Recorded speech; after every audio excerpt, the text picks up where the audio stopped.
Phew. Could this be his office? Pretty standard setup. Bookshelves, paperwork, files. According to Dainsliff, Rarier used to be an intelligence operative. Chances are there's plenty of top-secret intel stashed away in this room. Is this where you keep your secrets, Rarier? Can't say I'm not looking forward to this.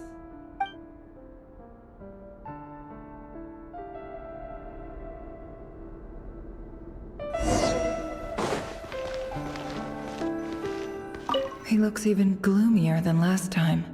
I wonder what's changed.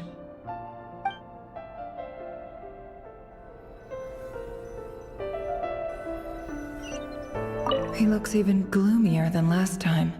I wonder what's changed.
Why does Ashru sit up on the counter?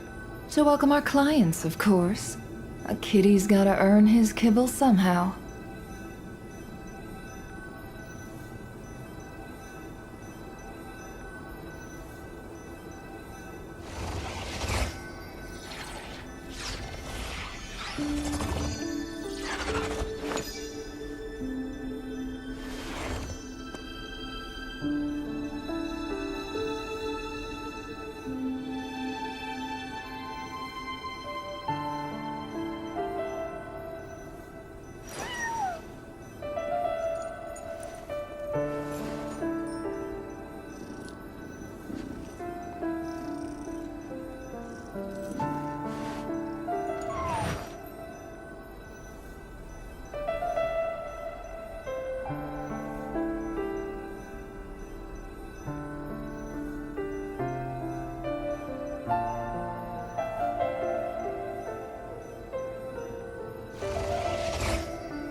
Don't trust your eyes uncritically.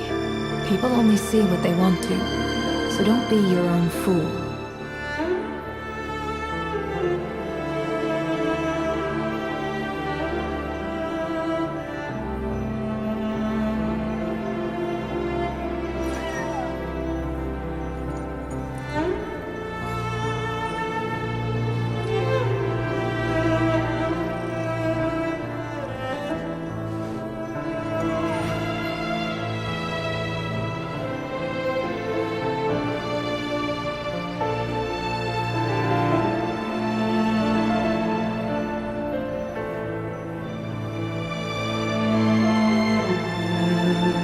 Emotions are like a raging torrent that surges through the mind.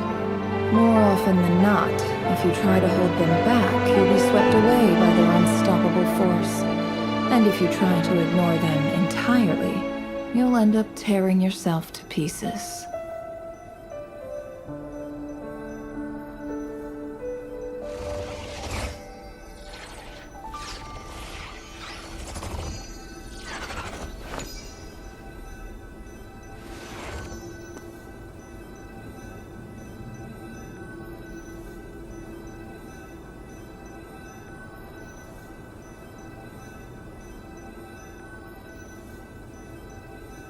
Don't trust your eyes uncritically. People only see what they want to, so don't be your own fool.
He looks even gloomier than last time.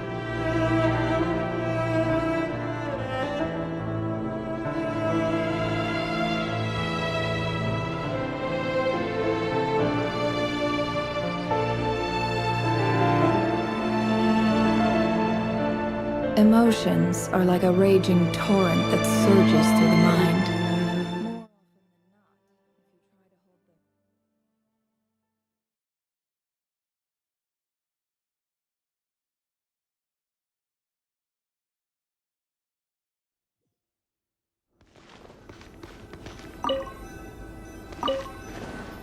He looks even gloomier than last time. I wonder what's changed.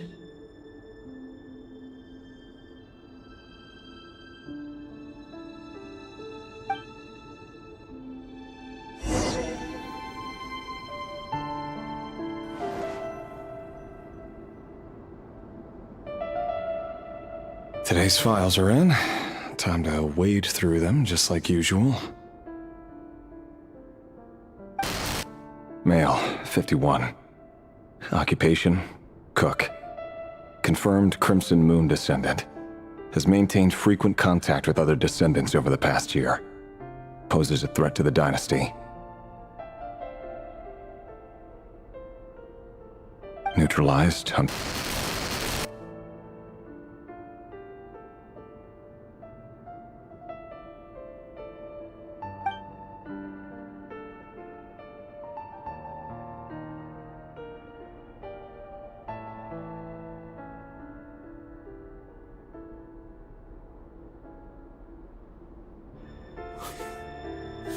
This one should be archived under purged targets.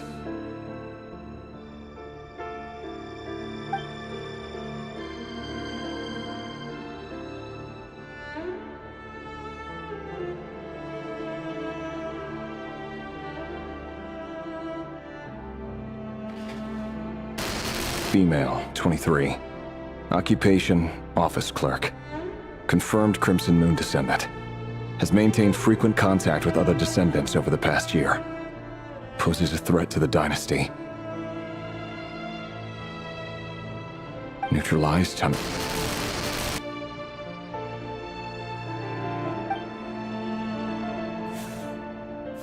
Another one for purged targets.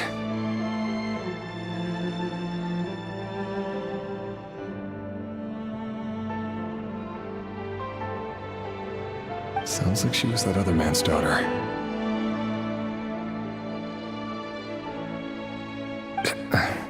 Never mind. What's it got to do with me?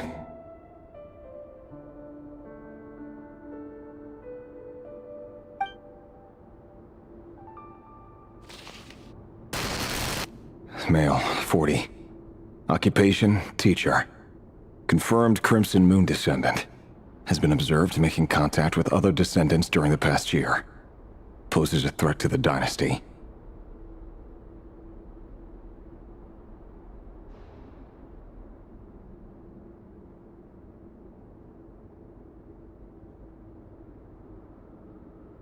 Neutralized on...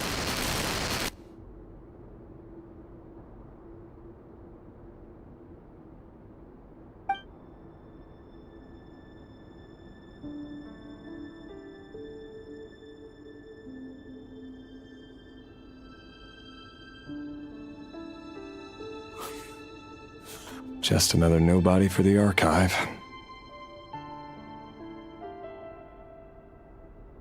Come to think of it, I remember surveilling this man.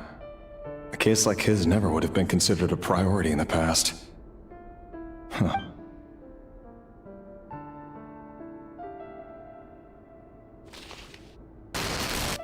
Female, 16. Occupation, none. Orphan and confirmed Crimson Moon descendant. Has been observed making contact with other descendants during the past year. Poses a threat to the dynasty. Neutralized on...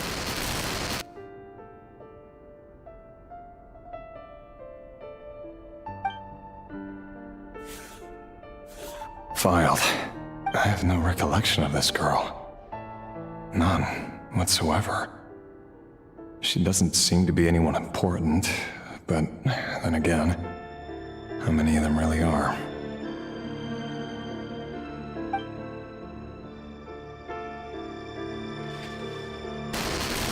Female, 13. Occupation, none. Orphan and confirmed Crimson Moon descendant. Has been observed making contact with other descendants during the past year. Poses a threat to the dynasty.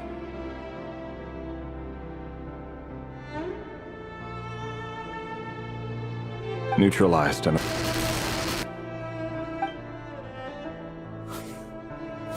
Filed.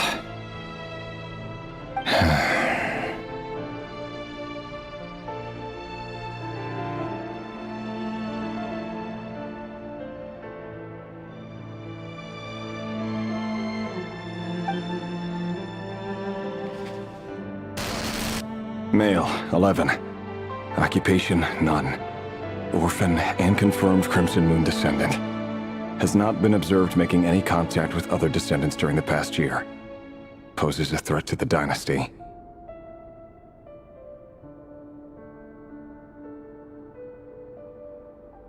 Neutralized on...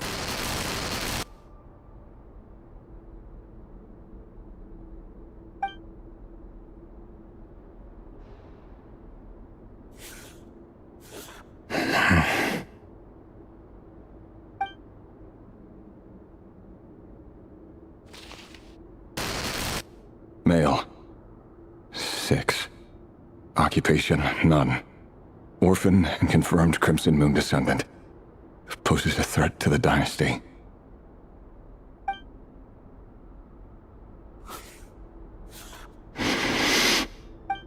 It's funny, isn't it? Your job is becoming both harder and easier at the same time, depending on how you look at it. Sooner or later, the Crimson Moon descendants will be completely wiped out. But as their numbers dwindle, they become harder and harder to track down. That's not how it is. Fortunately, however, most of the able-bodied adults have already been taken care of. The remaining weaklings will be increasingly easy to deal with.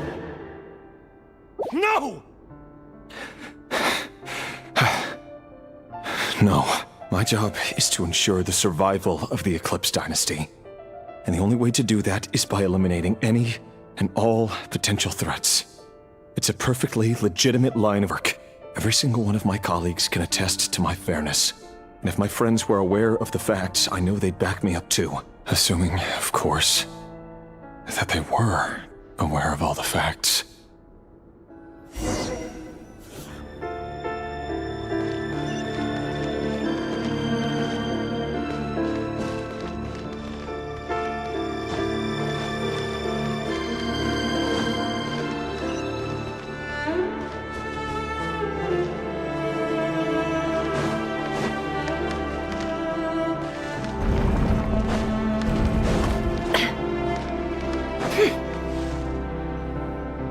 Mr. Vedifalnir, it's been quite some time since we last met. Rerir, I trust you're here because you have something important to discuss. Forgive me.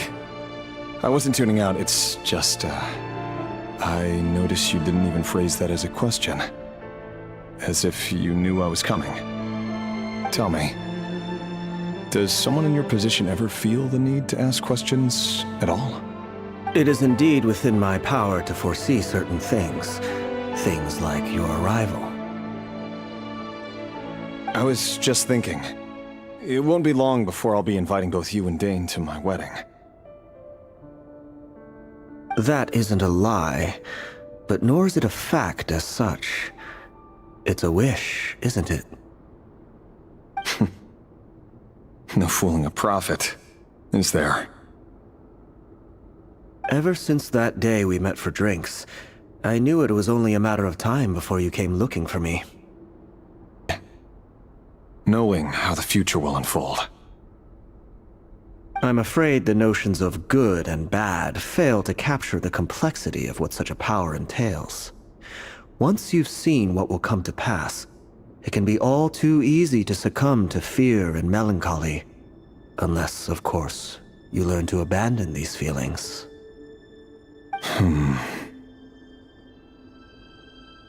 You fear my silence, and long to hear the words I left unspoken that day. That's right. You must have noticed my reluctance to broach the subject, and the reason is simple. Because the truth could never have lived up to your hopes. For both our sakes, such words are better left unsaid. The burden of prophecy was never meant for your shoulders. So who exactly do you deem worthy to hear your prophecies? None but our exalted king? Or rather, our king as he once was. You're closer to his majesty than I am. You must know better than anyone how much he's changed. You say that as though it is to my benefit. Yet precisely because of that, I dare not speak rashly. A king can turn out to be the most virtuous of rulers, or a tyrant more terrible than the most vicious of dragons.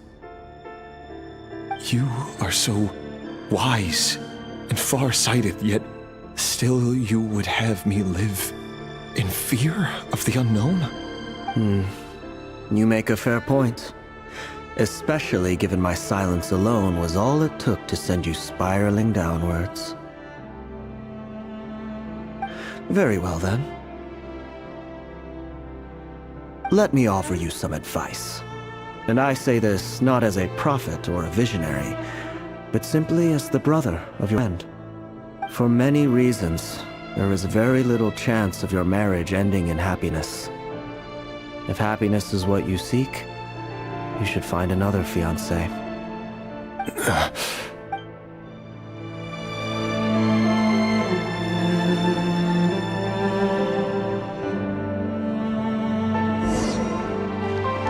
Hold on.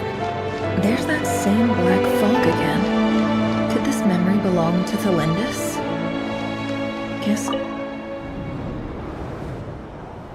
Wait. Hear me out.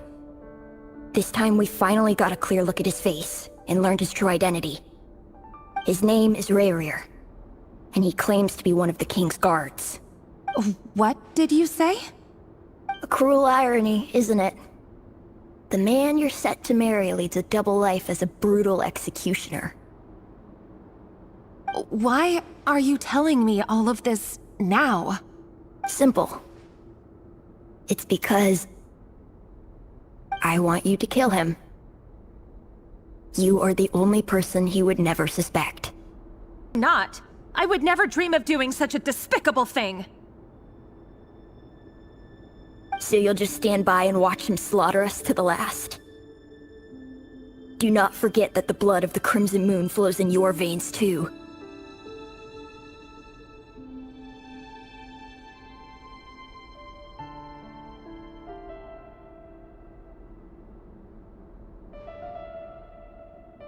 The blood of the Crimson Moon? What does that matter now?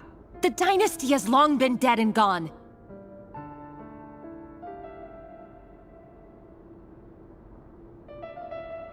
You think that alone is reason enough for me to throw away everything I have?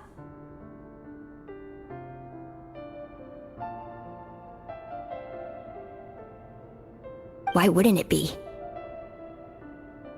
You two were once a child of the Crimson Moon, just like me. Don't tell me you've never felt so much as a flicker of fury for the way we were trampled into the dust.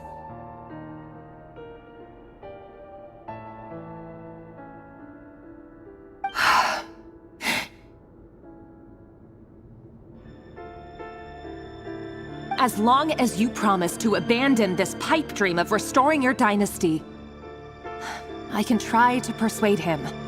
Or have him persuade the Vinster King. Persuade the Vinster King?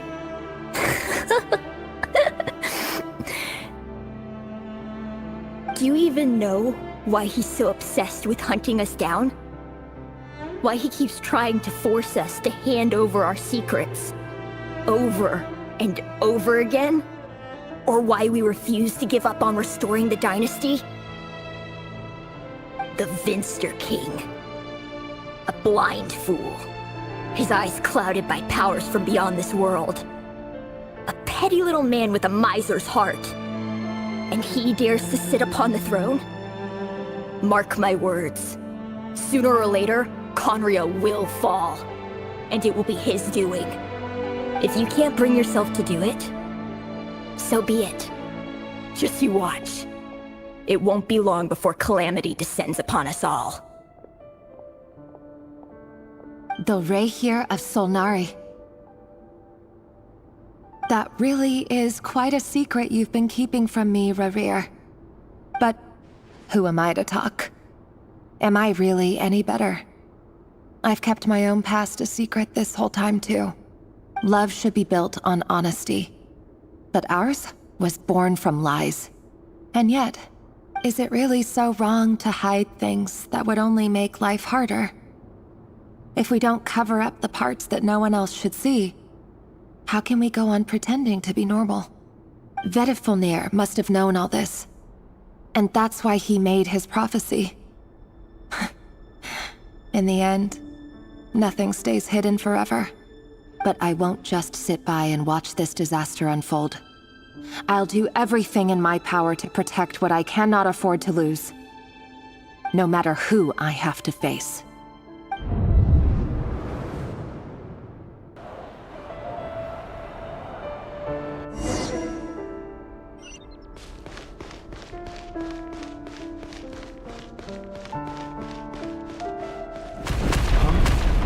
Was that Rayrir who just walked past the window? Doesn't it give you the chills that he still takes the same road to work every day? As if nothing ever happened? Those people at the deli. Enough already. They're clearly pretty taken by their own disguises, so just smile and play along.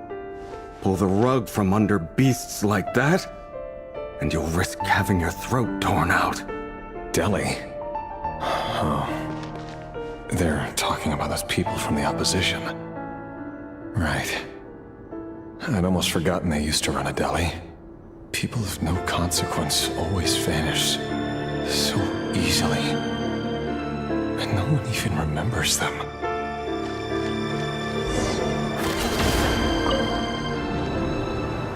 But surely you can see he's not the man he pretends to be!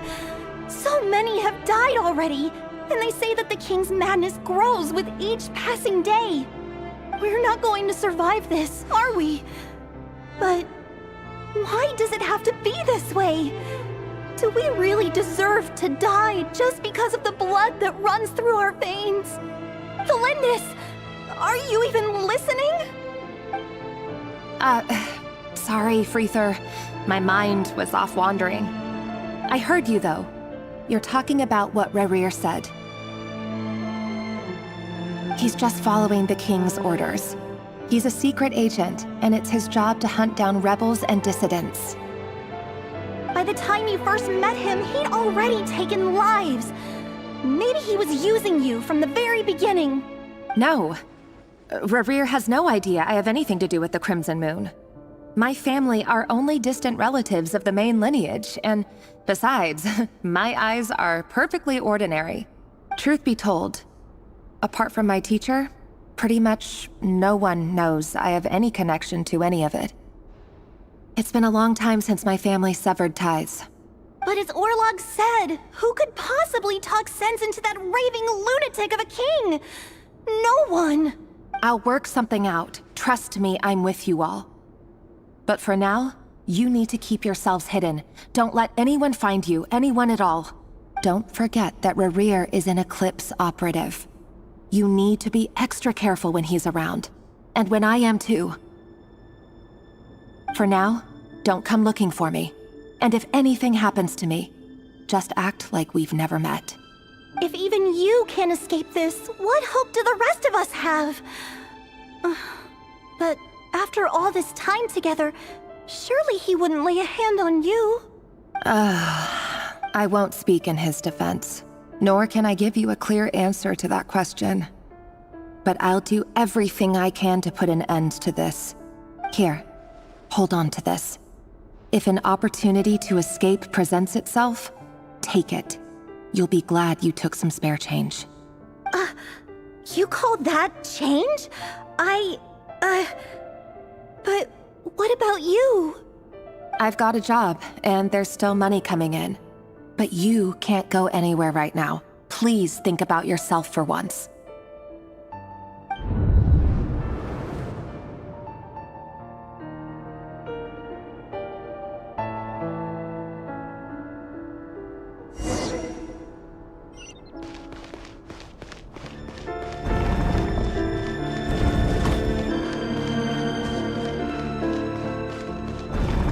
Can't hide the truth.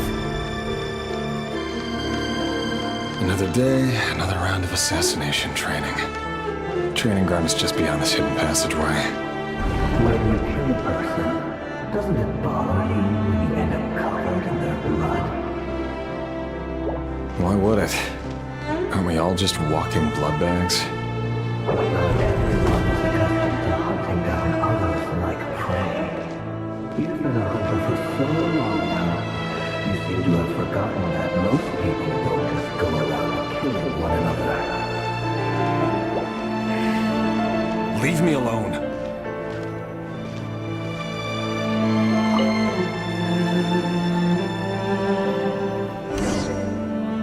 It all adds up. Make sure you have a firm grip on the handle.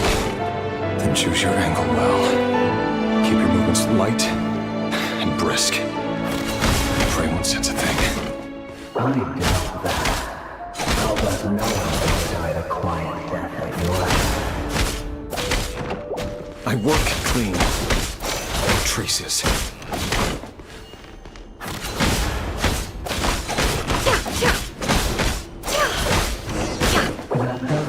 get something above board, though. The thing just happens to need you right now. What if he doesn't? That won't happen. You say, the cell of that power. In the beginning, we only had you take out a handful of it. The ones I dealt with have always been guilty. And I've carried out my work flawlessly. Can't hide the truth.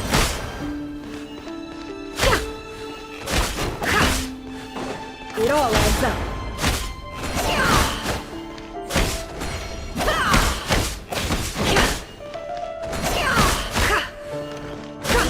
You know why some make such a pose, don't you? Was it because he didn't trust you? Or something else?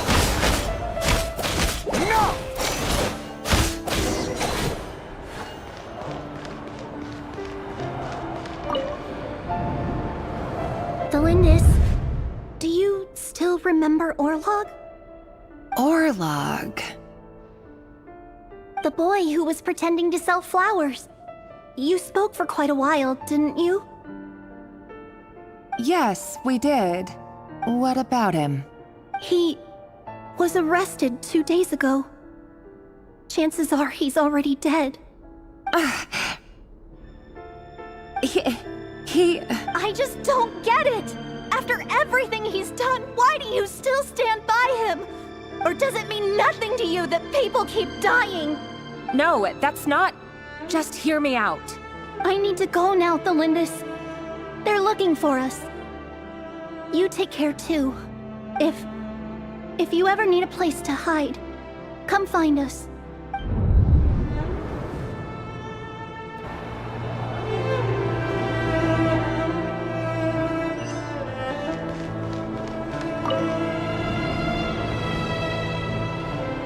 Author, Thelindis. Over the course of this week, the research object was subjected to interference for a total of 47 hours for experimental purposes. The results are as follows. All subjects of observation that were sent inside have now... The situation within is proving more problematic than anticipated. No progress whatsoever. What now? Won't you give me even a glimmer of hope? Things are getting worse by the day. I have to find a way or we'll all be in danger. But I... If all this research comes to nothing, what then? Sooner or later it'll be my neck on the line. But could he really bring himself to kill me? No. Surely he wouldn't have the heart.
Can't hide the truth. Yes. I just want to go on living. Is that really such an unforgivable crime?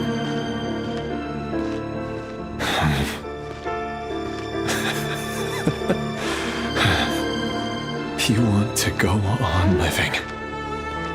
I want to keep living too. To keep living forever. That's why I have no choice but to continue on the path I'm on. If only some savior would suddenly swoop down and change the way the world is. Too bad that's not going to happen.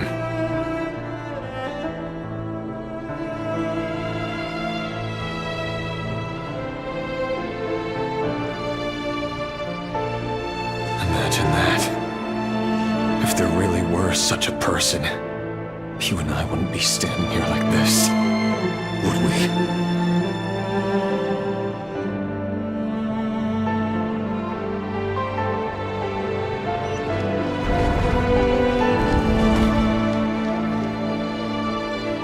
Today's files are in.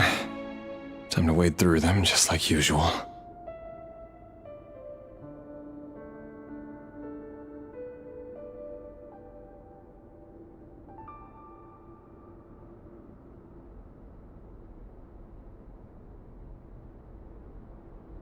No, I don't get tired of it.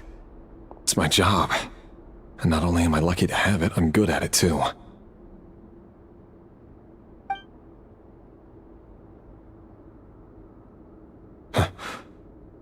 Wait. That's...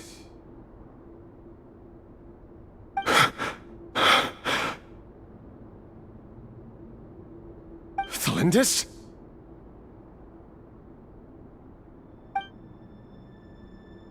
No. No! No! Why?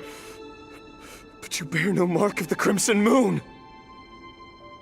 How could you possibly have anything to do with them? It cannot be! A diluted bloodline. Carefully concealed. I see it now. What a fool I've been. Numbing myself with talk of justice. Even imagined friends would back me up. But in the end, Irminsul. Finster King! How far are you going to take this? From the direct bloodline to secondary offshoots? And then what? Today it's the descendants of the Crimson Moon. Who will it be tomorrow? Will you not rest until everyone down here is dead? No. This cannot go on. This is...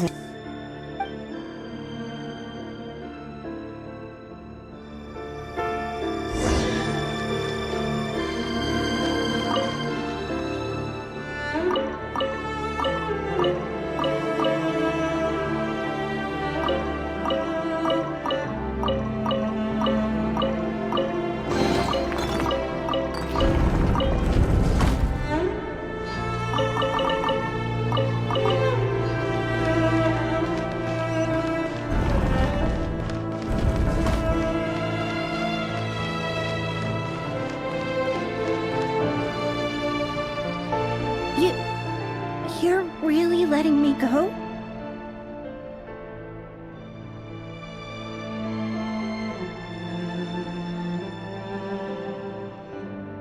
I am. As long as you can guarantee that no one will find you. Don't worry, I'll be extra careful. No one will know I was here. But... what about you? Me? If you let me go, you won't be able to complete your mission, will you? Good point. In that case, maybe you should stay. No, please! I just want to see the outside world again. To... Go on living? Yes. I know you're a man of your word. So please, just let me go. Let her go, Rerir, or you risk losing everything. I will not abandon Thalindis. Then you'll need a little more vigilance and a lot more power. The world is changing, Rerir. Keep your eyes peeled for your moment of opportunity. And that voice used to be so unclear. But now I know exactly whose it is. It's Vedalfnir. He won't tell me how to actually resolve any of this, but he keeps trying to manipulate me like a puppet. What's his game here? Tell me then. What will this moment of opportunity look like? And no answer. He's like a ghost. Always disturbing me when I'm on edge, but never answering when I need him most. So, the Eclipse Dynasty was purging, well, massacring the descendants of the Crimson Moon. And it seems like it was all connected to the Vinster King's research. The King's obsession with abyssal power left the future of Conria hanging in the balance. No wonder every aspect of Rarir's life was so unstable. And it looks like this Thelindis, Rarir's would-be fiancée, herself belonged to a sub-branch of the Crimson Moon Dynasty's descendants. It almost defies belief that a couple like them could hide the truth from each other for so long. If the Vinster King hadn't intervened in such a drastic way, they might have gone on deceiving each other for the rest of their lives. And why does Vedalfnir, Daneslif's older brother, keep talking in Rarir's head? This guy kept more secrets than I ever imagined. The human mind is like a vast desert of shifting sands. When you follow the flow of someone's memories, you only ever see the parts they're willing to let surface. Time for something a bit more creative. We've been inside Rarir's mind this whole time, building up a picture of his psyche. There's already enough clues on the board to start reading between the lines and mapping out the rest. Now, we can finally begin to put sure it'll only be a reconstruction, part simulation, part reasoning, but it's usually pretty accurate. Once we've built up a cognitive profile, we just need to cross-check the logic behind his actions. And then we'll be able to take a sneak peek at whatever it is that Rarir has really been hiding.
Rarir, are you there?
Rayrir! Come out, it's urgent! Dane? What's wrong? Quick, come with me. I'll explain everything once we've met up with the others. Okay. I'll come. But the Lindis is still over at the Universitas. I'll need to leave her a note. All right then, but make it quick. I've never seen Dane so worked up before. Whatever this is, it must be big trouble.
Well, this is a nice change, meeting you all at this hour.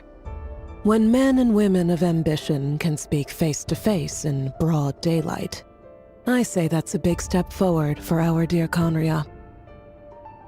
Don't be ridiculous. We do not fear the day. Why would we seek refuge in the night? You might ask your blade that same question. I'm told it prefers the cover of darkness. The word on the street is that Sertologi only strikes when he has an unfair advantage. But that is patently false. I see you're missing an arm and a leg. Surely only a fair fight could explain that. If this is your way of offering me replacement limbs, believe me, I'll take them. Oh, we can certainly discuss that. With bioalchemy, anything is possible. Assuming I have your full support in my research. Lunatic. Roptatir. What brings you here? Why, Dainsleif, of course. He invited me. Please, cast aside your apprehensions, Miss Rhindaughter. Whatever the rumors may say, I am but a humble servant of the king, and I can assure you he affords me no greater convenience than he does you. Well, the Universitas Magistrorum won't stop fawning over you, so at least some of the rumors must be true. You're clearly doing well for yourself, so drop the humble servant act. It endears you to no one. You're president of the Universitas Magistrorum, the chief royal mage known as the Wise by royal appointment, and by far the most favored among the 4 pillars of Conria. Vice President Veit doesn't even try to hide his envy when he sees you. My success is the product of hard work and good luck. It's as simple as that. Were the king not such an extremist, I hardly think I would have received a senior post at my age. Of course, no job is without its gripes. Serving a king like ours can be a challenging task, as I'm sure you can imagine. And as for Efterveit, in missing out on the presidency, he's dodged a mountain of stress. Like everything else in life, it comes with pros and cons. You're all here. I apologize for the short notice, but it was an emergency.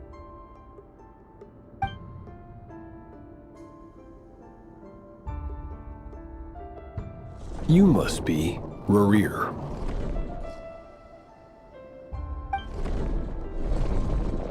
Mr. Sertologi. Yes, I handled your case file during your sentencing. Nothing personal, of course. I'm pleasantly surprised that you remember me. You're clearly a person of substance if you've been invited here. But Dainsleif, you'd better have a very good reason for convening this little gathering.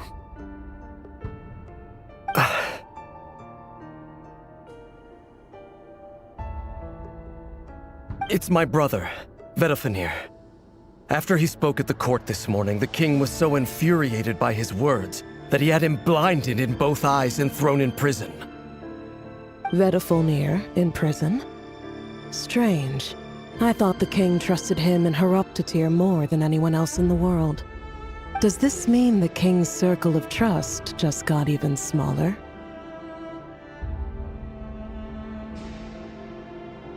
It has nothing to do with trust.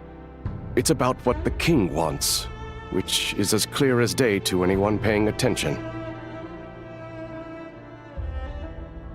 I simply appease him, because it's in the best interests of the Universitas Magistrorum. And also because you're slimy. Vedafenir, perhaps less so. But still, a visionless visionary? It rather inclines me to think that qualifications are not what get you ahead in Conria. Do you honestly think this is an important discussion to be having right now? Dane, what are you planning to do? Rescue Vedafenir, I assume. Correct. It will mean storming the palace by force. Tonight. I need all of you on my side. That's far too dangerous. And don't forget, Dainsleif, you're captain of the Royal Guard. You swore an oath to the throne. Hmm? You've been planning this for a while, haven't you?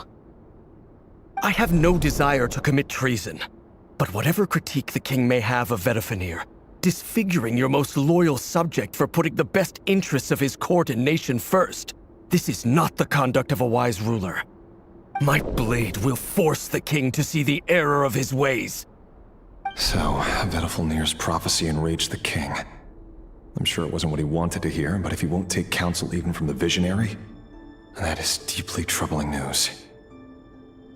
The extent of His Majesty's madness is now all too clear. The question is, how does a man like me get out of this situation unscathed? You have noble ambitions, Dane, but I'm afraid they don't do much for a guy like me. I'm not interested in saving the world. All I want is a letter of pardon. A letter of pardon? For whom? Thelindis? The chances of the Vinster King issuing a pardon for anyone connected to the Crimson Moon seem vanishingly slim.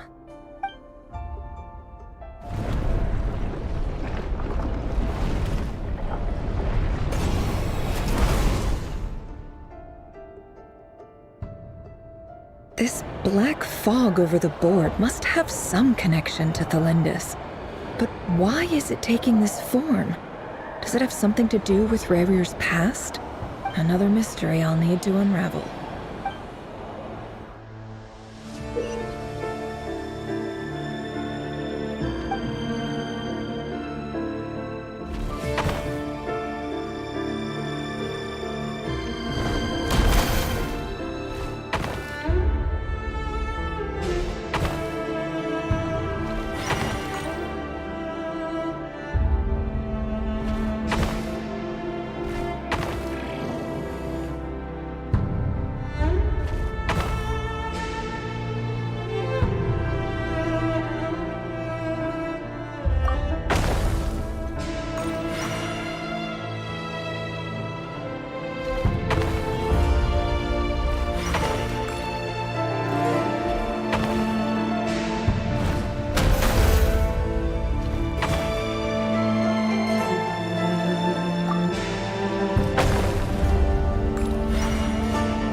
Author Thelindis. Over the course of this week, the research object was subjected to interference for a total of 60 hours for experimental purposes. The results are as follows. Research dating back to the Crimson Moon Dynasty has established 2 points regarding moon marrow. Firstly, its origins have something to do with a god's power. Secondly, it serves as a portal to an as-yet indeterminate location. Moon marrow can thus be defined as a spatial gateway. However, there are a number of hurdles to overcome before we can answer the question of where it leads to. To start with, opening the gateway requires a specific power source, which the relevant literature indicates. An enormous amount of power is then required to keep the gate open. Currently, the total power output of our instruments remains in the single digits. To make matters worse, I am now the only staff member remaining in the Moon Marrow lab. The Universitas Magistrorum recently decided to move most of its personnel into abyssal energy research, which has stymied all Crimson Moon-related projects. This is not a wise move. I have always maintained that placing all our hopes in a single source of power is risky, especially one as poorly understood as this. As well as making ourselves overly reliant on a single resource, we are neglecting other promising technologies. I apologize if this comes across as disrespectful. But as a Moon Marrow researcher, I desperately want to see the world beyond the gateway. If we really made it there one day, what would we find? And how would we go about taming the unknown? My imagination is endlessly fueled by questions such as these.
This is for you. I heard you're gonna leave the city with your parents. The Lindis, did you hear about what happened? I've heard nothing. Rerir got back very late last Friday, and he was acting a little unusual, but he slept pretty well, so I'm guessing whatever he did was a good deed. You never saw him, and I don't know what he did. And this conversation never happened. What if he finds out that you pried into his secrets? Don't be silly. I don't know what secrets he does or doesn't have. All I know is he's just a normal guy who happens to run some errands for the king. Are you scared of him? I don't know. The Rerir I know doesn't match the person you all describe. Logically, I should be scared of him. And yet, I don't want to lose him. But enough about that. You should get going, and be careful with the package I gave you. Keep it secret. Keep it safe. What's in it? A piece of the moon. All you need to know is that as long as you keep it safe, then in the future, everyone will be able to see a red moon. A red moon? You mean our moon? That's right. Our moon. Promise me you'll look after it. I promise, the Lindis. The Crimson Moon bloodline will never die out. Its light, blood, will become like a fire that flows in our veins. No matter how long it takes.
Hurry, everyone, and stick to the plan. Sir Dainsleif, what are you? Is this treason? You know what happens to those who betray the throne. Please, don't do this! It is the king himself who has betrayed the throne. He has betrayed all of Conria. If you have any love left for justice in your heart, you should join me. It's showtime. Dane and his group will handle the troops in the palace. Then RhinoOptic and Rhindaughter will disarm the security measures. My job is to enter the prison and rescue Vedifalnir.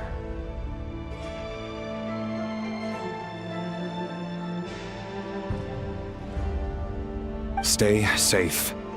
Wish me luck. Look after my brother. Draw your blade. It is time for justice to prevail.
And the smell is abominable.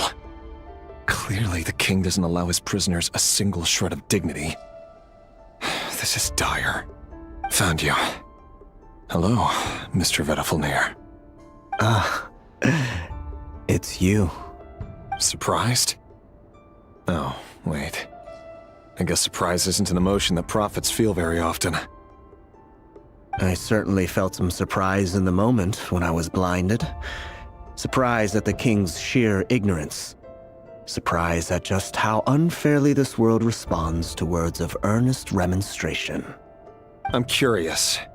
What did you prophesize this time? It wasn't a prophecy. It was a word of warning. Someone had to say it. The king has forsaken all reason in pursuit of his obsessions. I simply told him that if he continues on this path, Khaenri'ah will surely fall. But he didn't listen. Worse still, he stabbed you in both eyes and locked you away. Dane asked for my help. The court is in complete chaos now, but I'm sure you predicted that. Everything is transpiring as I foresaw, yet I am powerless to change it. Fate is an immutable force. I do wonder whether giving a man the power to see the future does nothing more for him than slowly crush his spirit.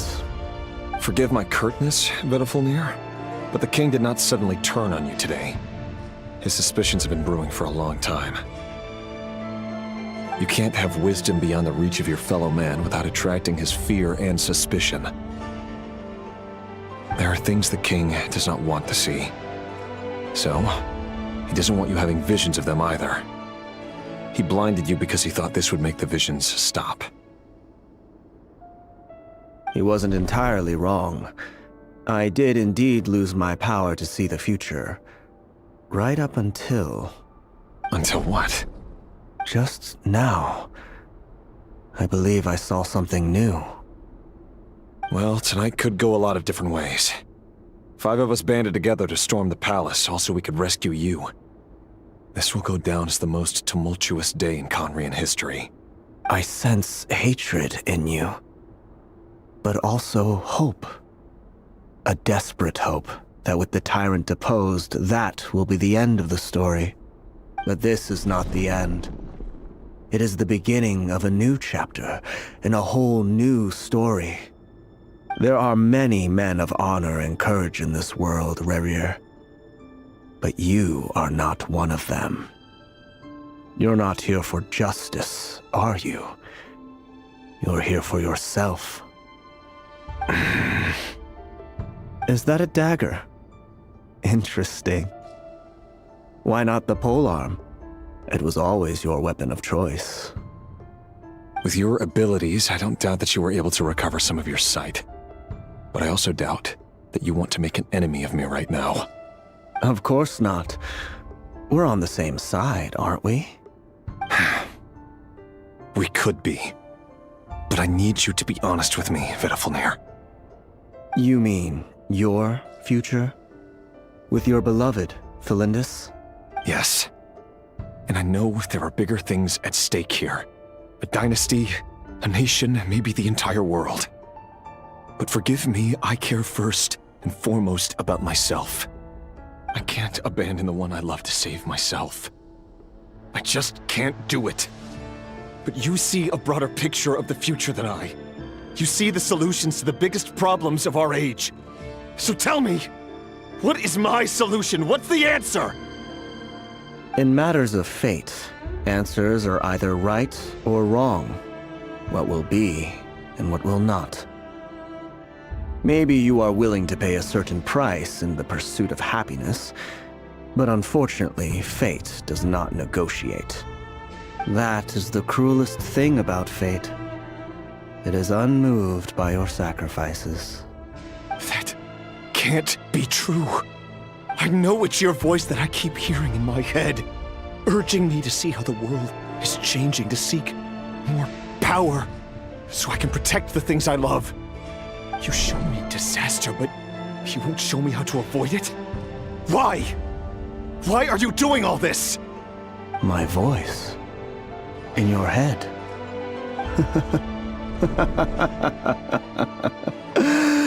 So, you hear it too? The voice that steals your mind, gains your trust, and drives you crazy. It turns out that we are not so different, you and I. Vedifilnir just broke into the strangest smile I've ever seen in my life, as if he'd discovered some monumental secret. But then he suddenly switched to looking extremely weary. Very well then. My advice to you is as follows. You must persevere. Whatever trials and tribulations you may face, be steadfast in the belief that they are your path to the future. For as long as you live, your story with Thelindis shall not come to an end. That is the only chance you have of fighting back against fate. It is up to you whether you believe my words.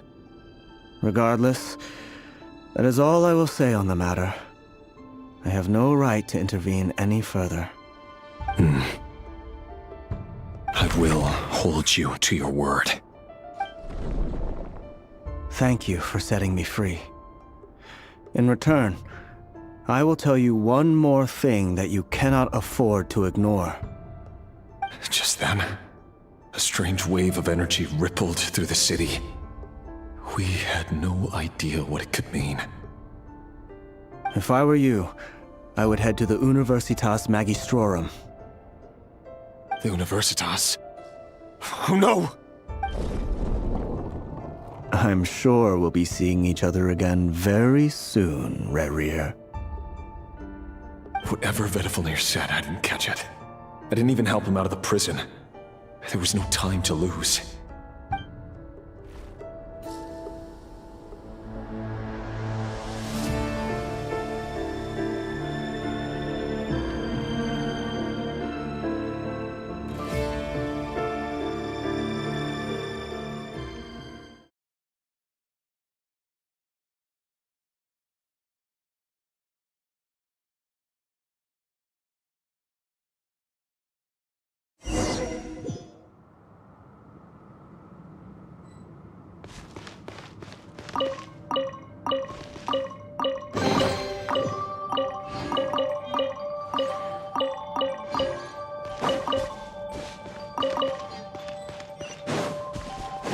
No more lies. Monsters? Is this Rhindaughter's doing? Or the Universitas Magistrorum? Out of my way! Get out of my way! Headbutt! Smash down!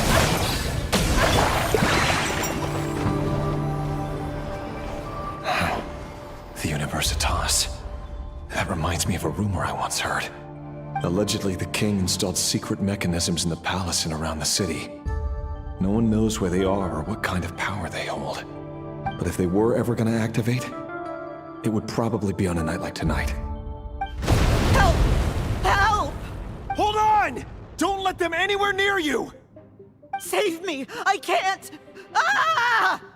That sounded like an explosion. So, the rumor is true? The king really went through with it? What other means does the king have at his disposal? They must run on power from the Abyss.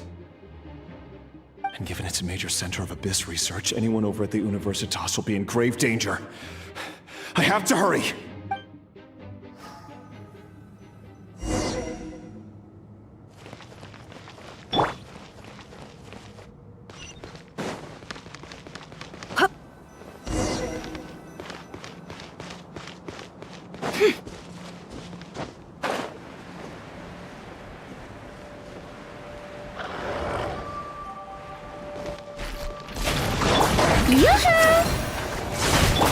Let's move!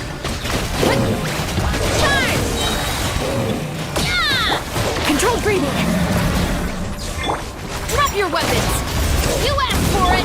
No more lies. It all adds up. I saw this coming.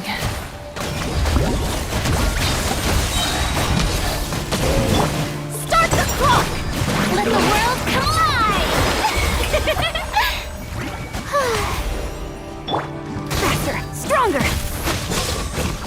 Speed ahead! Hi! Yeah! Oof! Charge! Chop! Stop right there! Let's move!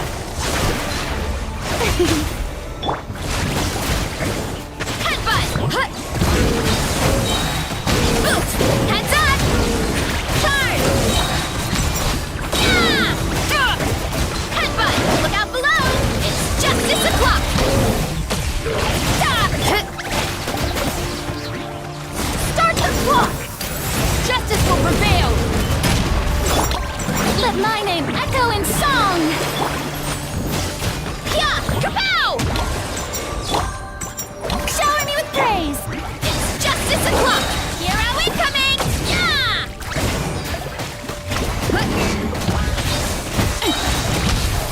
Yeah!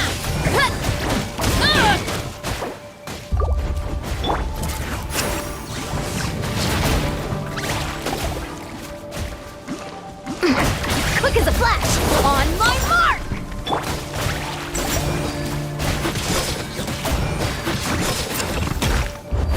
Yoo-hoo!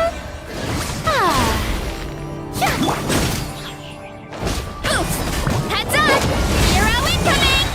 Headbutt! Yeah!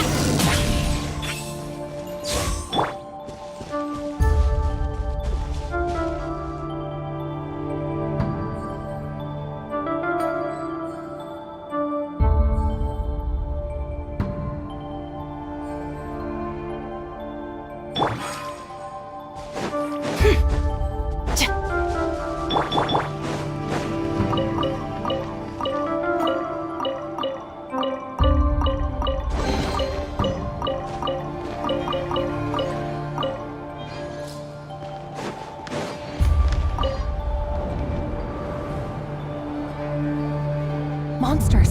At the Universitas Magistrorum? Why now? Oh no! They're coming! It's no use. The table won't hold out much longer. The weapons. Where are the weapons? Of course. All the lab equipment was upgraded after the inspection last week, but the new weapons haven't been allocated yet. I'm done for. Is anyone there? I need help! Ah! Stay back! Please stay back!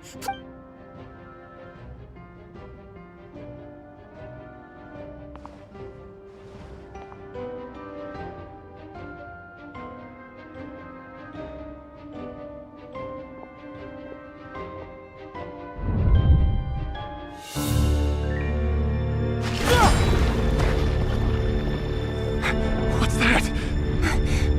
Rear. So the rumors about your work are true. What? No! Listen, something happened at the palace tonight. We have to leave! You don't need to lie to me anymore. What do you mean? I know why you're worried, and I will respect the decision you've made. But it's okay, because I found a solution. I know how to end all this. You can have it back. The normal life you so desire. But until then, I'm afraid our wedding will have to wait. Felindus? No, don't do it!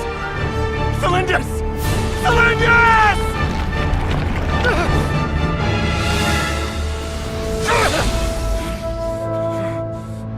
I told you, Rerir. Let her go. You will find someone better. No! No, I won't do it! I have to save her! By what means exactly? A lowly pawn. You lack the power and the strength of will. Do you know a way? Tell me! Come to the palace. Join us.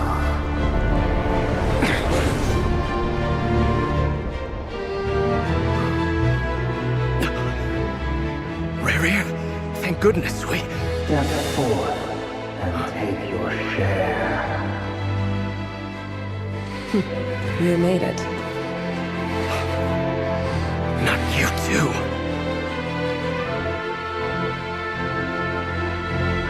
Hatred or grief, despair, desire. We all have our own.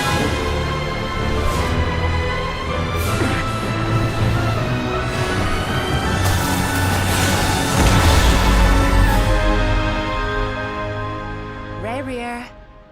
Rarier. Thlindis? Were you daydreaming?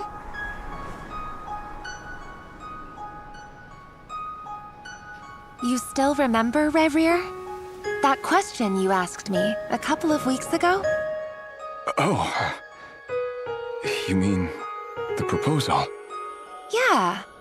I'm wondering, where do you think would be a good place to discuss it? Maybe in the garden?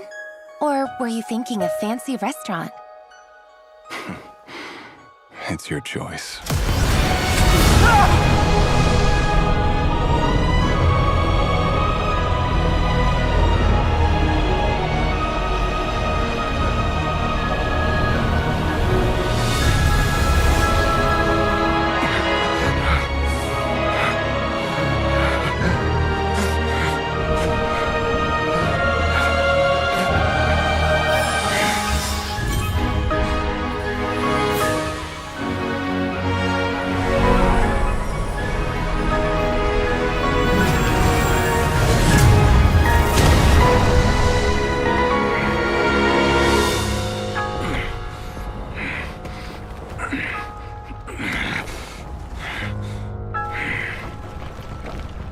I will find you.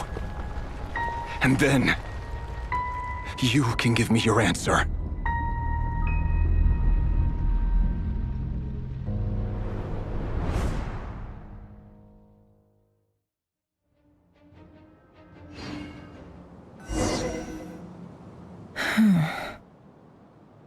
So that's how the Raker of Solnari was born. A monster created by circumstance is a monster all the same. Viewing other people's thoughts for too long can get uncomfortable. Right now, I'm feeling a strong sense of loathing. In a nutshell, the story of Conria is what happens when the truth falls by the wayside. Everyone tells little white lies, and before long, you have a huge pack of lies that destroys everything. Whew. Time to get back. His past is filled with sorrow, but the tale of any fallen civilization is one of endless tragedy. Cruel as it may be, that was Conria's fate.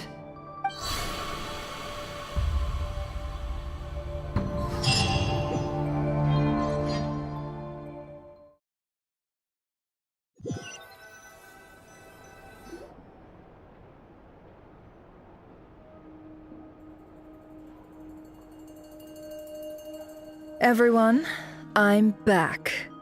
Can I get a standing ovation? Never! How are you holding up? Feeling okay? She's fine. Boss is a pro. Yes, I'm fine. You will have seen the events of Rarier's life through my thoughts. It's now clear that he is just a regular nobody, driven by personal tragedy, as he said himself. I mostly agree. There's only so much we can know about him from his memories alone, but they did give us a clear glimpse into his life in Conria. However, I would not consider Rarir to be a nobody. He was deeply involved in the events of that era. Yet, when the catastrophe of a generation strikes, nobody is safe. Sounds to me like you're speaking in riddles again. Is this you urging me not to abandon the people of Nodcry in their hour of need? That's not what I meant. Although I do hope you choose to remain a part of the plan. Without you, the mission ahead will be all but impossible. Then try to remember that I respond better to the carrot than the stick. And I don't appreciate being bossed around. Now, as for you, Missy, you were excellent.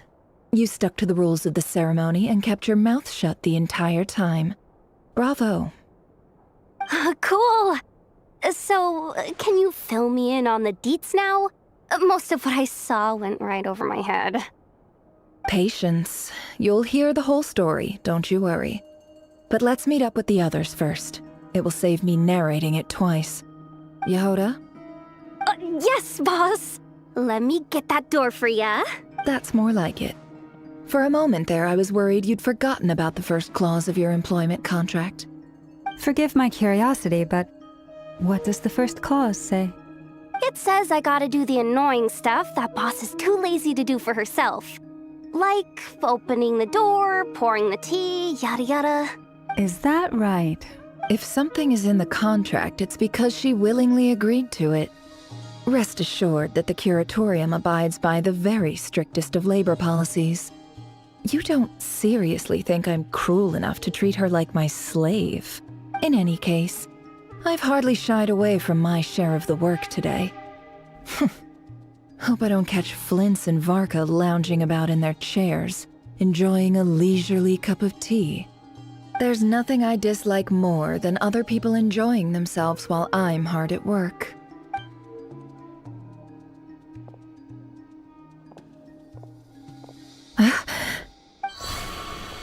Oh no.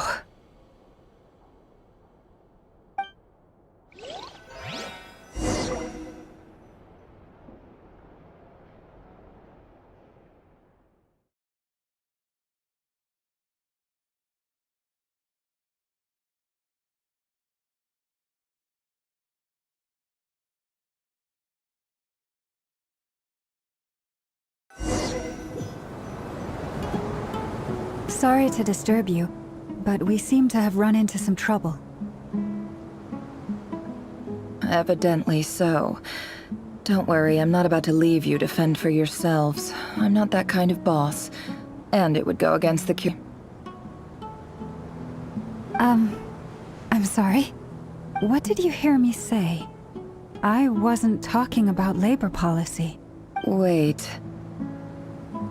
How long have I been standing here? Not long. You just appeared by the door a moment ago.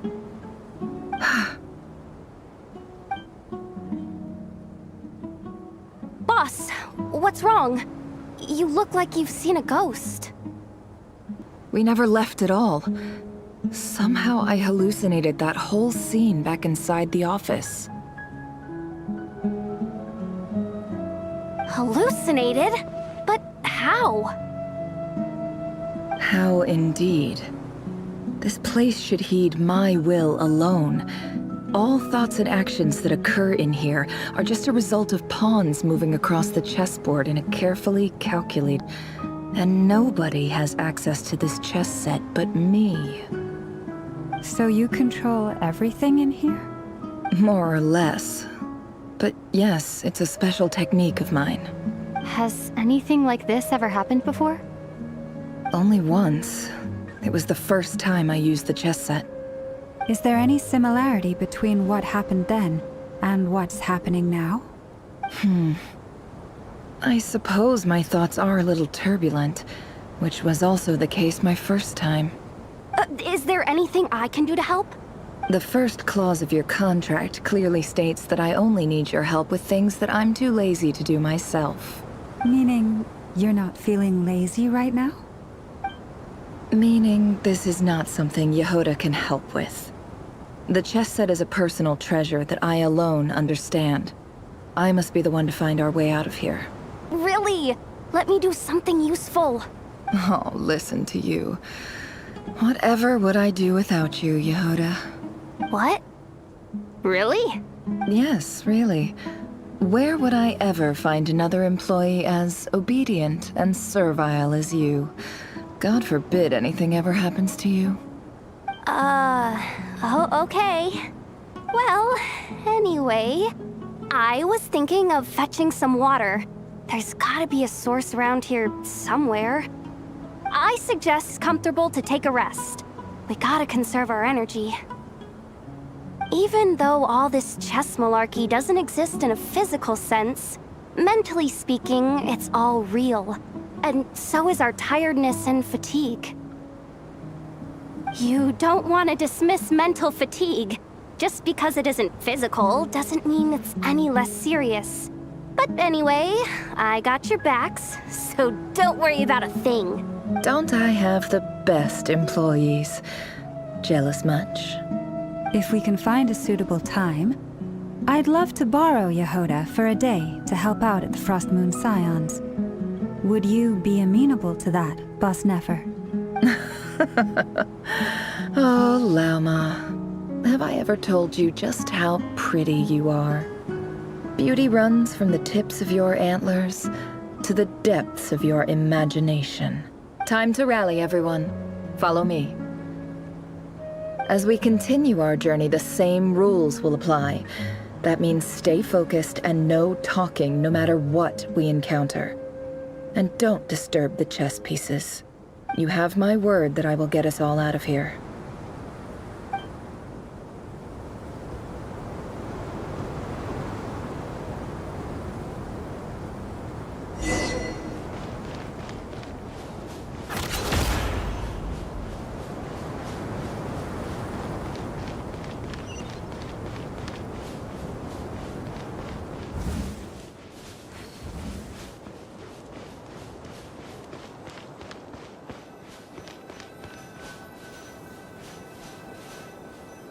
This place looks familiar.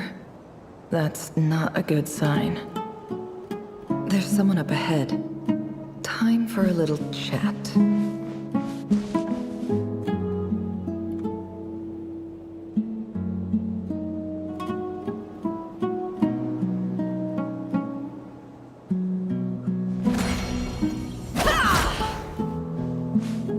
I wasn't expecting visitors at this hour. Wait, is that? Oh, it's him. There you are! Sinue's been looking for you all day. I think he has some news for you. Oh yeah? What were you doing just now, Uncle Retinue? Hiding away some more loose change? I know I saw some Mora. What do you mean loose change? Oh, come on, I'm too old for this. Just pretend you saw nothing.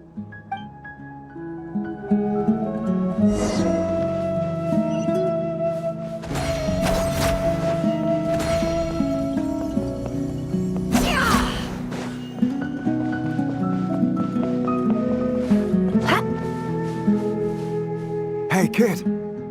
Mind telling me what Sinuhe's been up to recently? I'm trying to get in his good books and I need a way in. Get in his good books? Why? What do you want with my dad, Uncle Apepi? I've written a new song. I was hoping to showcase it at the next festival, but I'll need his approval. A new song, huh? I'd love to stay and listen, but unfortunately, Uncle Retinue says my dad's looking for me. Well, there's plenty of time and I'm not going anywhere. See that pile of stones? I'll be sitting there warming up my vocal cords. Come find me when you're done.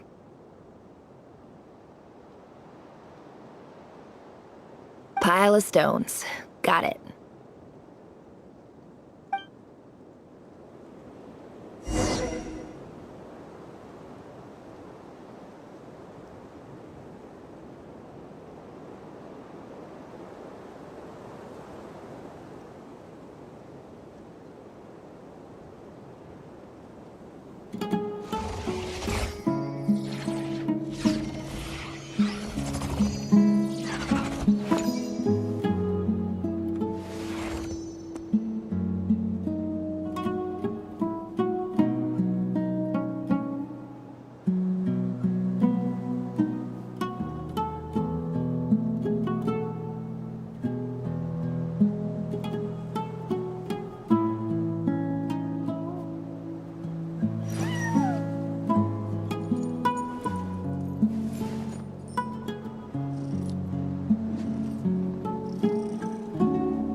Uncle Retinue said you were looking for me.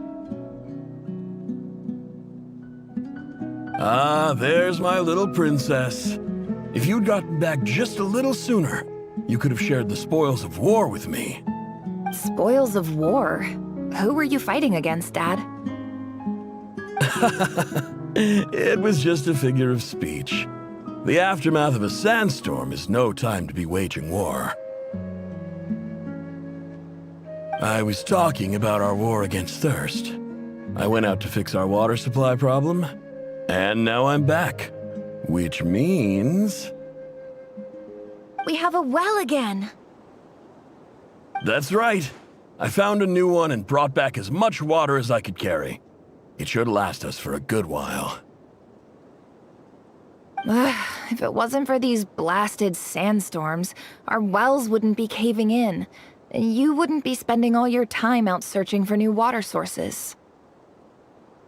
As the chief of our tribe, I'm supposed to be leading us out of hardship and poverty, onto better things.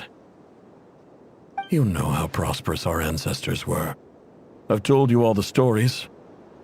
And look at us now, squeezed into these hovels. No one would choose this, if it wasn't for the endless wars over the years.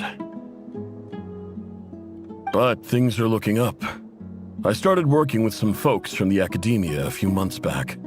They gave me some contacts in return for my assistance in the desert. So you're the academia's helper now? Special ambassador, they call it. Think of it as a partnership. It's nothing bad, okay? We've been isolated here in the desert for too long. Seeking opportunities elsewhere is the best thing for us, and the fastest way to progress. So, do you get anything good out of being a special ambassador? Of course. My luck's improving all the time. One day, I swear I'm gonna lead us out of this place. We'll find somewhere new. Somewhere better.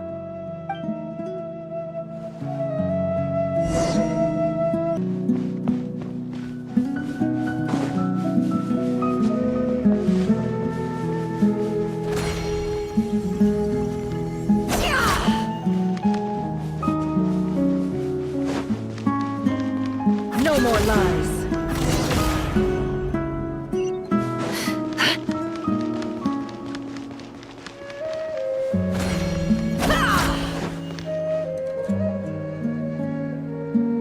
That's our well, and you know it. You stole from us. Well, you've gone from chief to thief, and now you have to face the consequences. Did you really think you could take our water without permission and get away with it? You're either brave, stupid, or both. And that special ambassador act? Yeah, nice try. We spoke to the academia. They said it was all news to them. You're a liar and a cheat!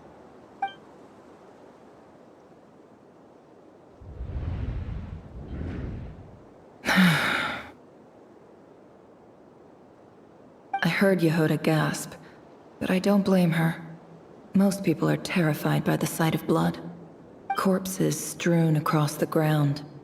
The wounds are clearly from scimitars and daggers. The desert dwellers' weapons of choice. There's a handwritten note on the ground. Let's see what... Halil, this is Sinuhe, chief of the Shimti tribe. Surely you remember me. I was the one who helped you and your colleagues avoid the quicksand in the desert. This is my second time writing to you. I assume my last letter must have gotten lost in the mail, as I didn't receive a reply. I hope this one makes it to you safely. I'm writing to you because I need some help. That sandstorm the other day completely blocked up our well, forcing me to look for another water source in Iab and Unut territory. It was a matter of survival. Praise the gods. The well of the Iab tribe was intact. It was my last resort. I drew what water I could and left, but not without being spotted. I fear they will retaliate. You told me to write to you if I ever needed help. You said you'd be my ally in the academia. I urgently need you to formally recognize my title of Special Ambassador and send some of your people to assist me for a few days. It's the only way I can convince them that this was the Academia's decision and prevent them from retaliating. This is an emergency. Please send help as soon as possible. Looks like this letter never got sent. The writer died a grisly death, and the letter was trampled into the ground. It's badly defaced. Some parts are barely legible. What a ridiculous lie the surviving Shimti tell. Their whole village was butchered over a sip of water.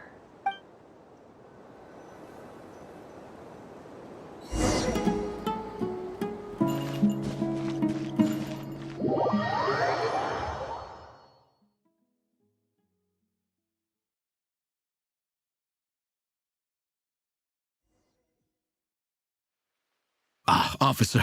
Welcome. Welcome to our humble village.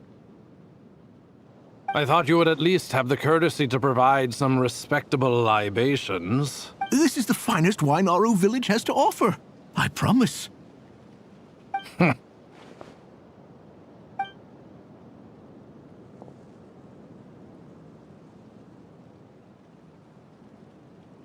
The Academia has agreed to reserve a single space for a candidate from your village.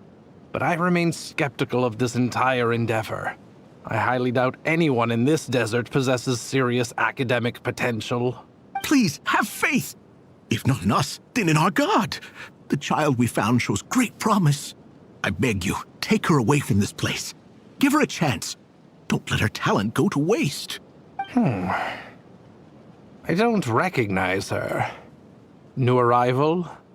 She showed up here a few days ago and we took her in. She's a really bright kid. Please help. I'm begging you. So, where are you from? Nowhere special. Just a sand dune. What about the rest of your family? How many of you are there?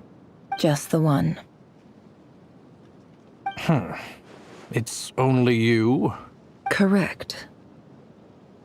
So, no brothers, no sisters, no mother or father? Any who have slept on a bed of sand, I call my brothers and my sisters. Apart from that, I have no family. All right. Get over here. Sign your name on the form.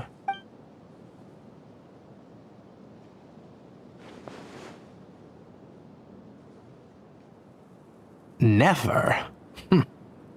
You're rather fair-skinned for a desert dweller.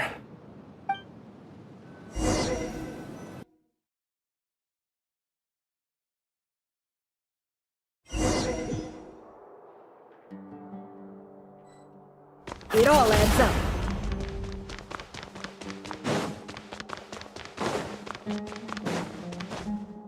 No more lies.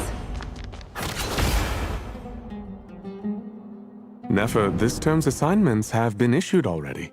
Please read through the materials thoroughly, conduct your own additional research, and then write an essay on the topic. Yes, Professor, I'm aware. I just had a couple more questions I wanted to get your perspective on.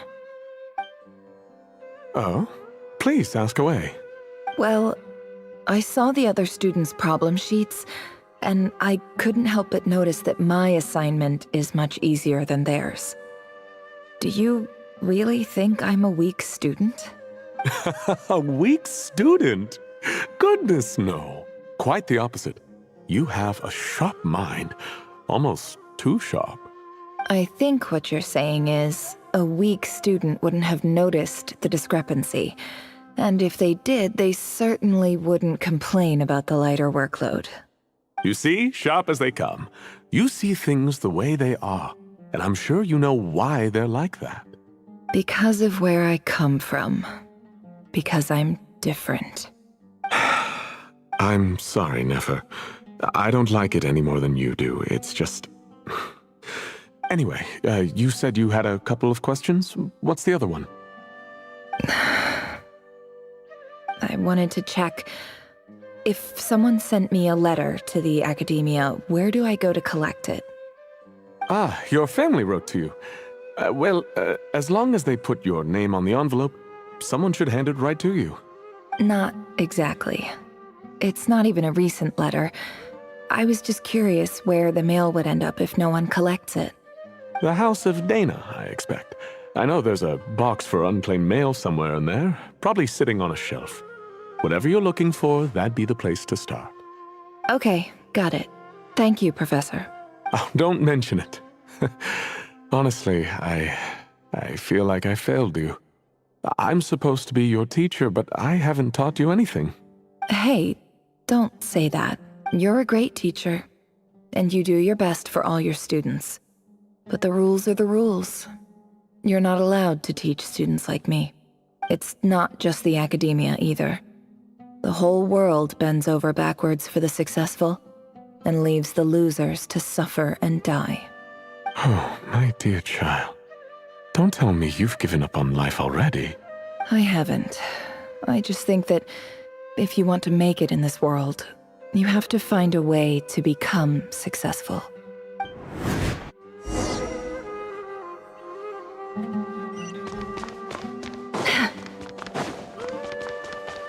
It all adds up.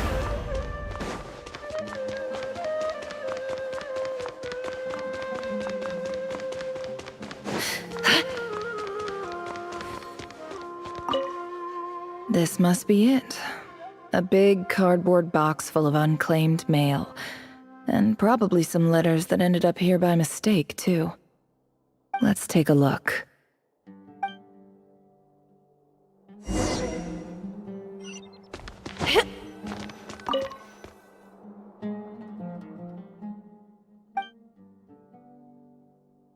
A dilapidation survey from Port Ormos. Looks like it's from a Core of 30 representative. What a strange thought. A bunch of mercs losing sleep over rundown buildings. This one was never even opened. I guess the recipient didn't care what the Core of 30 had to say about anything. Who was it addressed to? I don't recognize the name, but it must have been a Kasharawar professor. This one is addressed to the Immorta Sage.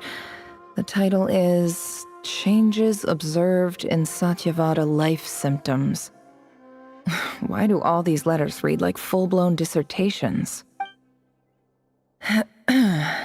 Guided by the incense, we became lost somewhere in the forest. All the barriers between levels of consciousness disappeared as our minds soared around in circles, looking for a branch to seek refuge on. In clinical terms, these symptoms fit the description of incense poisoning. For example, my neighbor who always breaks out into song and dance after using incense. This seems like something the academia would want to know about. Wait, what's this written on the back? It's so small. The note says, the sender authored this letter while under the influence of mushrooms. I would send it back, but no return address was provided. This next one is addressed to Grand Sage Azar? A few words of protest regarding recent changes in Sumeru's educational policy. In recent years, the academia has taken on a small number of students from the desert region, as per the policy to this effect. However, it appears to me that these students have not, in fact, been provided with educational opportunities that are, in any meaningful sense, equal to those enjoyed by their peers. As well as receiving dumbed-down assignments and perfunctory tutoring, they do not even have full access to the Akasha system. Education is the fundamental purpose of this institution, which should go without saying in a nation whose founding virtues are knowledge and wisdom. I ask you, is the lip service we pay to the policy of education for desert students true? As Grand Sage, policy decisions are your prerogative. But do not forget your roots. You and I were once students. I do hope you will give some serious attention to this matter. I encourage you to discuss issues like this with myself and others, and listen to some alternative opinions.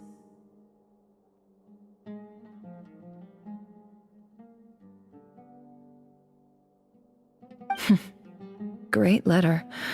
Shame it didn't get to where it needed to go. And the sender is... Huh? Sage Cyrus of Spontamod. I didn't realize anyone else even knew how bad students like me have it in this place. So this is where letters from the Sage of Spontamod end up? Nice one, Grand Sage. Really enlightened leadership. Whatever. This isn't what I came here for. Moving on. I'm not exactly holding out hope that a letter sent from the desert would even make it here. But if it did, where else would it end up if not in this box? I can't believe how much discarded mail there is. Must have been years since someone last went through it all. And this is just one box. The whole house of Dana is boxes on shelves. I don't believe for 1 second that any human being has sat down and read through all the documents in this place. Who has... Wait, could this be it?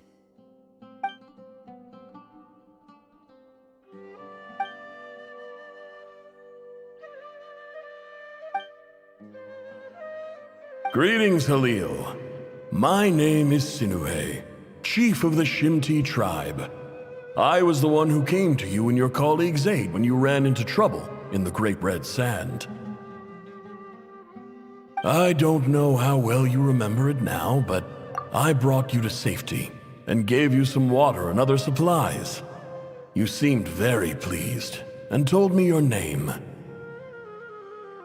In my tribe, learning a person's true name is serious business, and I therefore see you all as friends.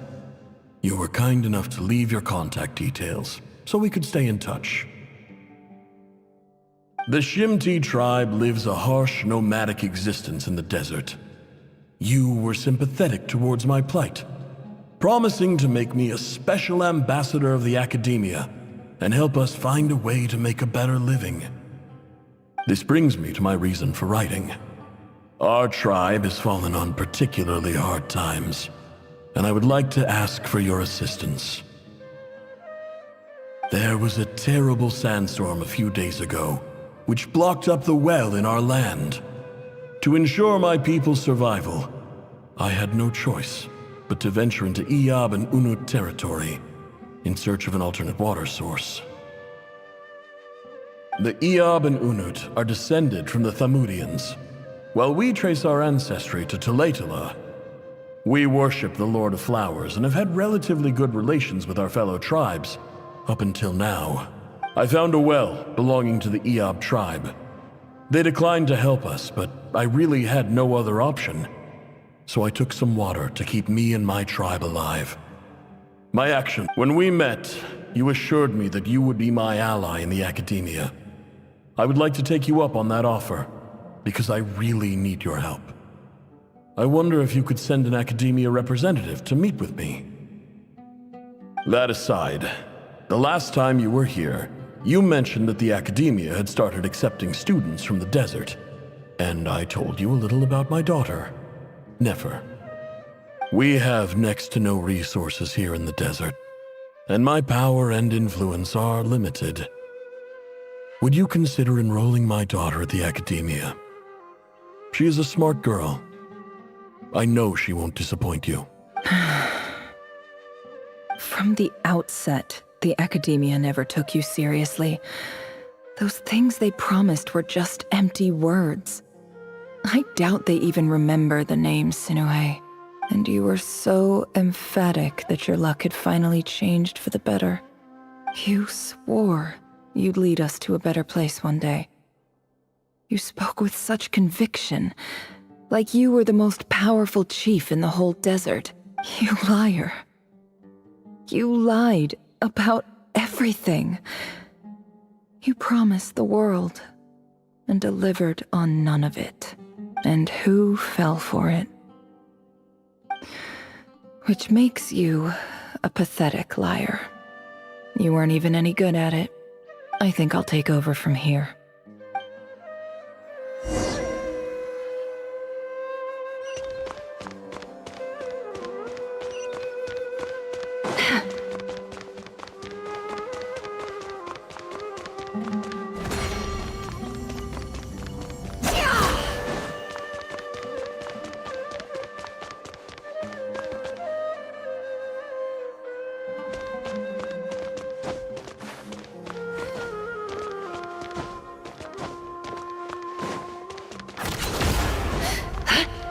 No more lies.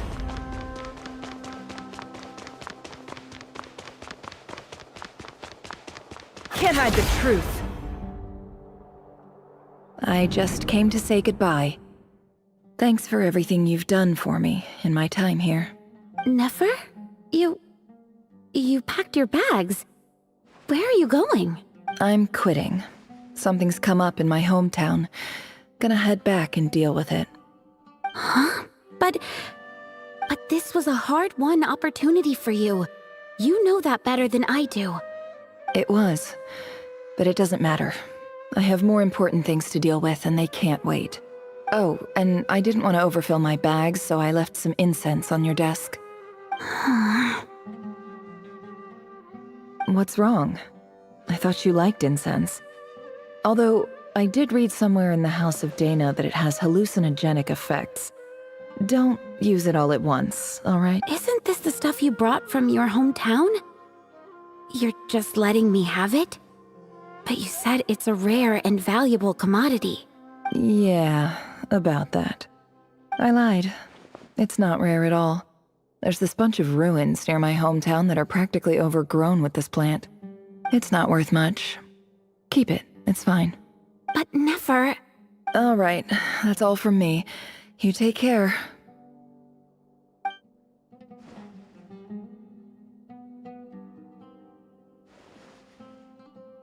Don't forget me, okay? I mean, we're more than just classmates, right? Yeah. I'll remember you. I lied again. That incense is worth a fortune, and it's a rare find even in those ruins. And as for remembering her, I have far too much to do when I get back. No time to reminisce. I'll be lucky if I even make it through this alive. But either way, I expect I'll forget you pretty quickly.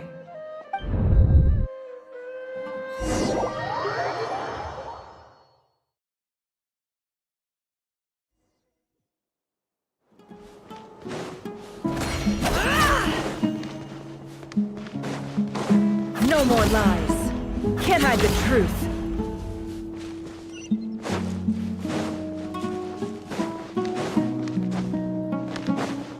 It all adds up.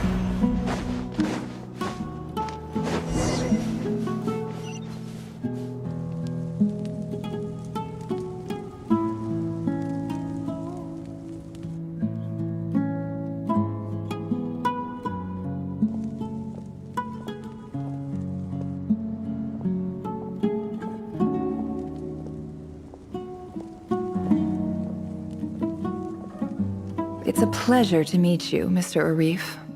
So, what does the Academia want? Since they've sent their special ambassador, I assume there's a big business deal to be made. If not, I'd be very disappointed. Please, sir, lower your blade. You're lucky I'm the one they sent. Not all special ambassadors share my admiration for the Iab people. The ever-shifting balance of power in the desert reduced the once great civilizations of this region to rubble and sand. But the story of the Iab has a very different trajectory. Others grew weak, but you grew strong, beginning in obscurity and moving to prosperity. You're the only ones who defied the trend. Huh. So, you do know who you're dealing with? This well is the perfect symbol of your strength, is it not? It used to belong to the Unut. But it looks like you have control over it now. You're not wrong. But I'm sure you didn't come all this way just to flatter us. Of course not. I came to bring you some very good news. Some information that recently came to light, which might just be your ticket to freedom. Records uncovered by the Vahumana Darshan show that a certain well currently under Iab control is built on top of some ancient ruins. These ruins are of great archaeological interest to the Academia. I checked the map carefully on my way over here, and I'm confident that this is the well in question. The Academia is offering 50 million mora in return for excavation rights. 50 million? No, wait. If these ruins are as important as you say, 50 million's a little low, don't you think? Don't get greedy, Iab. We know far more than you think. We know that you seized this well by force. Wasn't that the first step in your rise to power? To drive away the Unut and steal their water supply? So what if it was?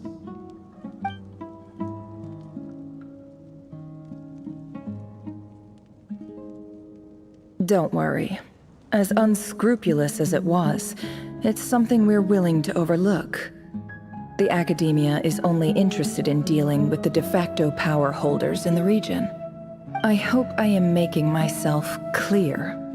And I hope your words are the truth.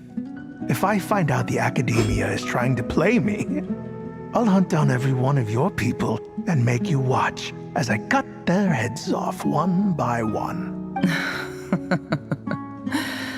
I assure you, Chief, that would not be in your long-term interests. You don't want to make an enemy of the Academia. You see how I'm dressed, don't you? I appreciate that you've never been to the rainforest, but surely even you recognize an ambassador's attire when you see it. And what does a barbarian like you have to lose anyway? You really think the Sumeru Academia would bother to come all this way just to lie to you? We have more important things to worry about. All right, I take your point. The Academia is the highest authority in the land. I'm sure you're trustworthy people. In that case, we have a deal. We will sell you the excavation rights. I'd like to thank you, Ambassador. This is good news indeed. Excellent news. In fact, it calls for a celebration.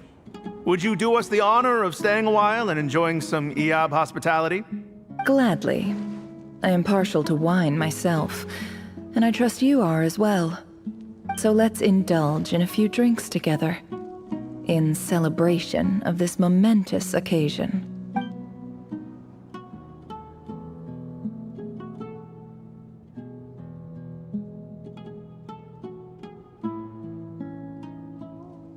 Chief! Chief, it's an emergency! It's the Unut. They've taken the well. What? Well, don't just stand there. Take it back. Yes, Chief. I have every confidence in the Iab's military superiority, and yet... What is it? The Unut's response was alarmingly fast. The day after we reach a deal, they seize the well. This can't be a coincidence. Perhaps there is a traitor in your midst. I don't think so. I am obliged to remind you, Chief, that the Academia will only deal with the de facto power holders. If you cannot regain control over the well, I'm afraid you won't see a single mora of that 50 million. No! Please, Ambassador, just give me some time. I swear the Unut will not get away with this. That well is ours, and so is the mora. Glad to hear it. I will wait here for an update. If there is a traitor, I will find them. In the meantime, make yourself at home. I'll report back as soon as I have an update. Much obliged. Wow. All it took was a few words and I've got him wrapped around my finger. What an amazing feeling. So, in summary, Ambassador, the Academia would rather negotiate with our tribe instead of the Eab, yes? The Eab are ruthless murderers who don't listen to reason. And now they have the gall to interfere in our research projects in the desert region. So let me ask you, Chief. If you were the Academia, what would you do? Kill them all, of course. Precisely.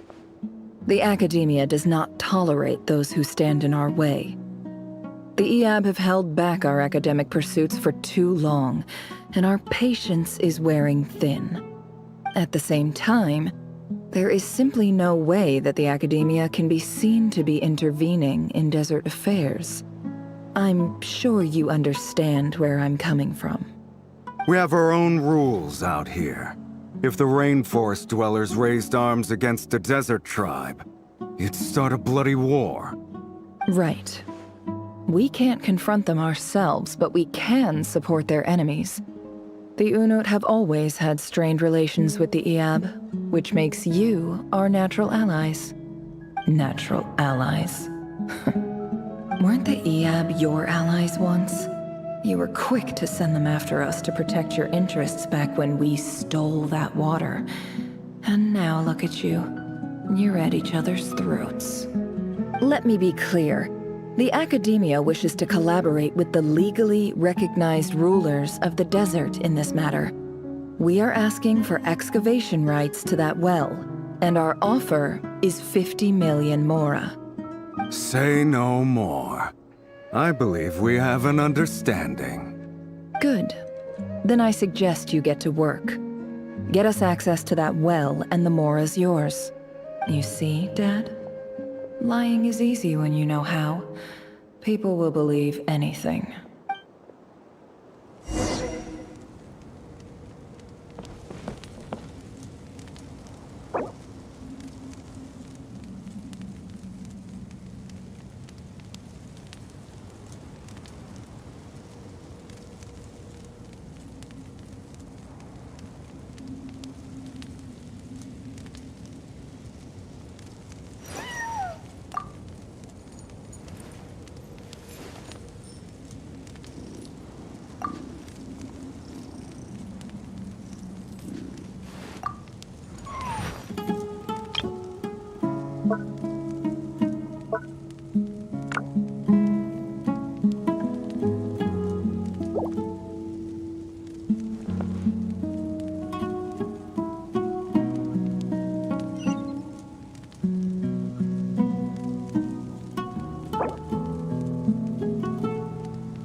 Can't hide the truth.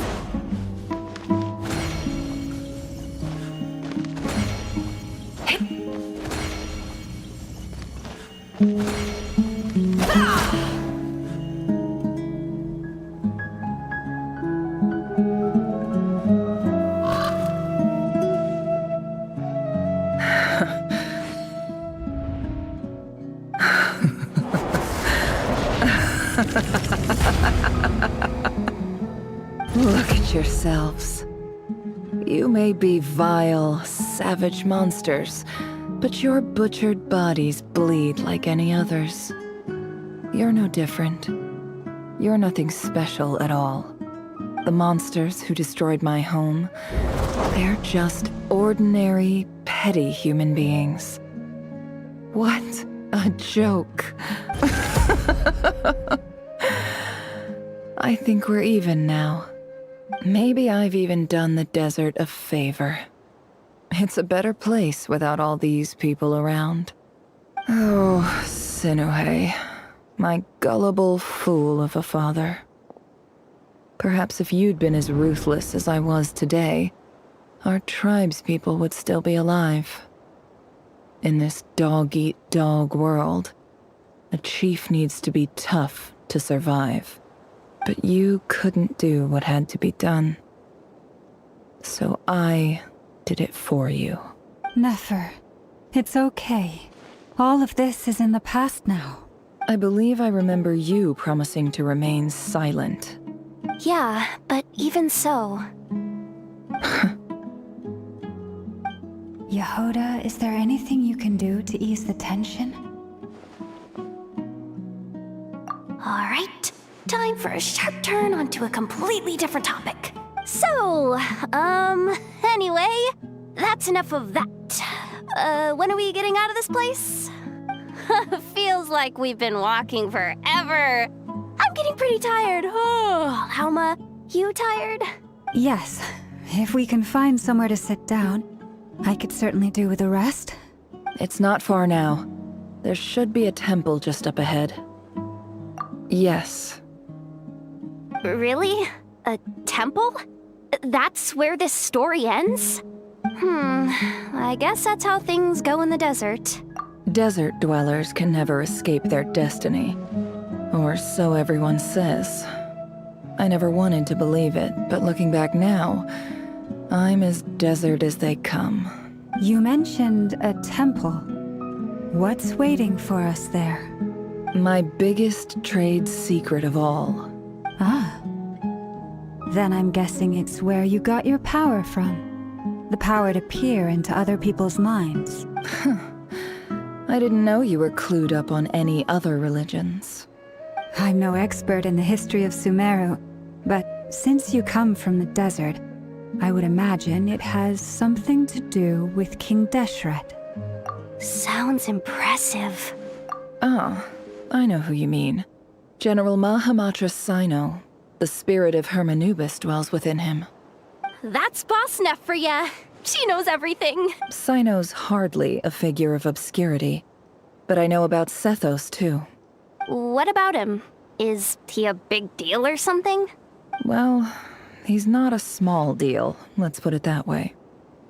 Please, this is the bare-bone basics. Save the flattery. Thanks for your patience, everyone. I'm sure it's been a lot to take in. With any luck, that's our exit just up ahead.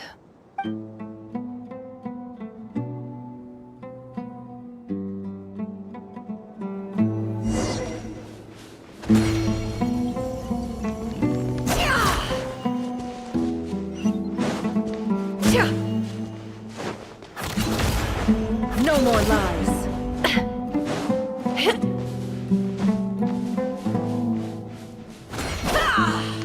Can't hide the truth.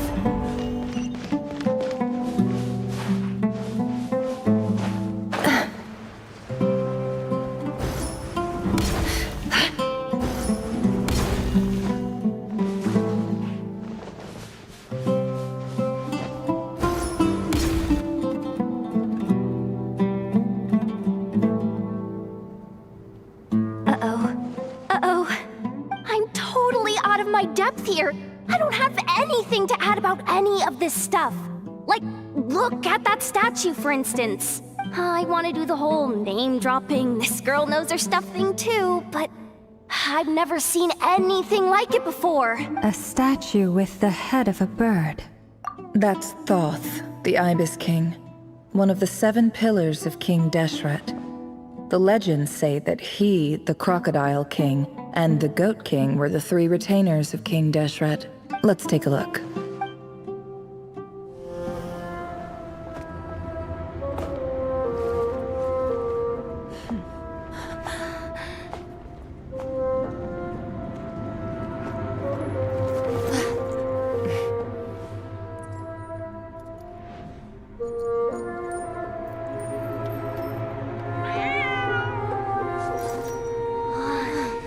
It's just Ashru. So, all is well?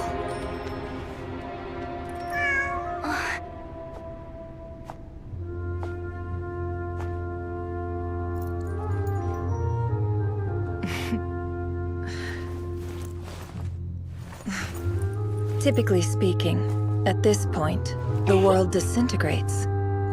Then we find ourselves back in the outside world. Besides, these are my memories. There's nothing to fear. You're sure? Of course. It's almost over.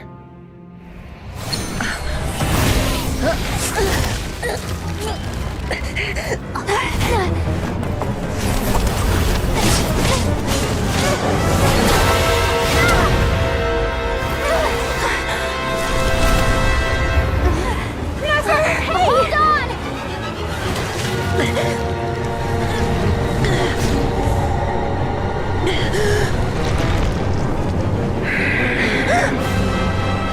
Knowing too much is always a death sentence. Speak for yourself.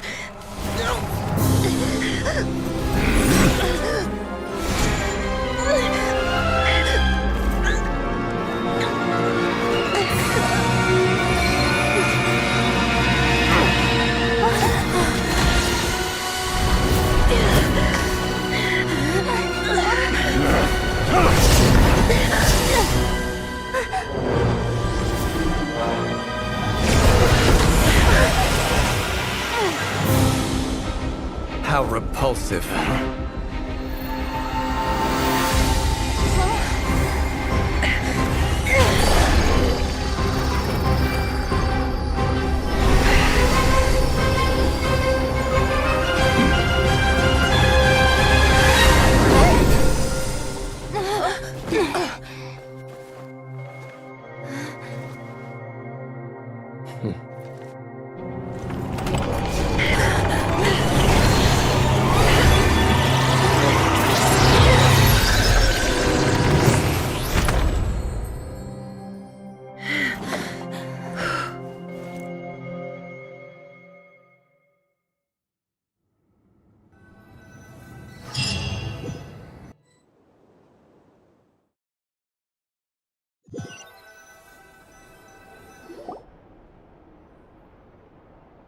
Timed that pretty well, didn't I? It's okay. I'm just glad no one was hurt. Paimon noticed you doing something too, Dainsleif. Were you helping get them out? Of course. When I asked Nefer to conduct this investigation, I was not naive to the dangers involved. I had a duty to ensure your safety. Good to know your sense of justice is still intact after all these years. I take that to mean that you saw the truth. That comes as a great relief. I certainly did. And thanks to your help, I also managed to trap Rerir inside the chess set. Whoa, really? How'd you manage that? Well, to be honest, I sensed that something was wrong long before we made it to the temple. By using this fragment to probe into Rerir's past, well, the monster formerly known as Rerir, it seems I alerted him. I was tracking him, then he caught on and started tracking me too. Can't say I'm surprised. But how did he track you through your thoughts alone? That shouldn't be possible. Rerir was a secret agent who reported directly to the Vinster King. He is an expert at finding a trail and hunting down his pursuers. No wonder. He infiltrated the chess set, read my thoughts, and built a new virtual chess set inside of it. That's why we weren't able to leave at first. Speaking of your chess set, it's quite a remarkable item. Would I be right in thinking you have some connection to King Deshret? You overestimate me. I only have a connection with one of his underlings, the Ibis King. You all saw how this came to be. A long time ago, the Iab massacred my tribe, the Shimti, in our home village. A few years later, I enrolled in the academia, where some new information came to light. The Unut and the Iab fought a bitter battle over the rights to a well, all for the sake of a non-existent 50 million mora. The Iab ultimately won that confrontation, but their victory came at the cost of almost every warrior in the tribe. The final blow to the Iab came at the victory feast, when an Unut assassin beheaded their chief right before my eyes. The remaining Iab fled and have been scattered to the winds ever since. Having gotten my revenge, I returned to my hometown. where to my surprise, the nearby temple was still standing. There it was, seemingly immune to the relentless hostility of the desert, while my tribal home lay in ruins.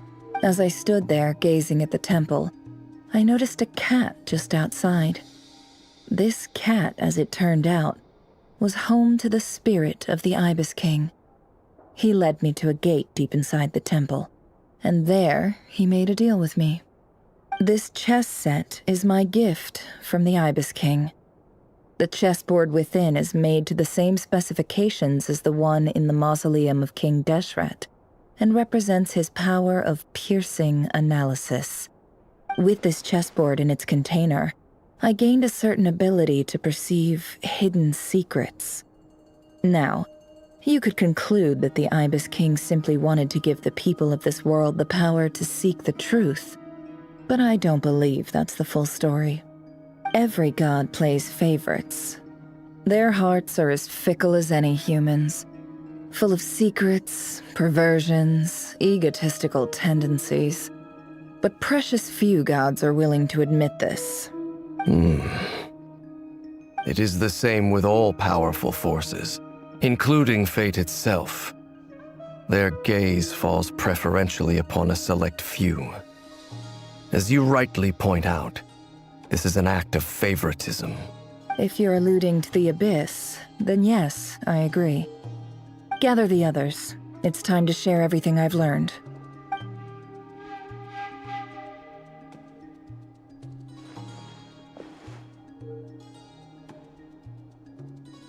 Thank you all for being here.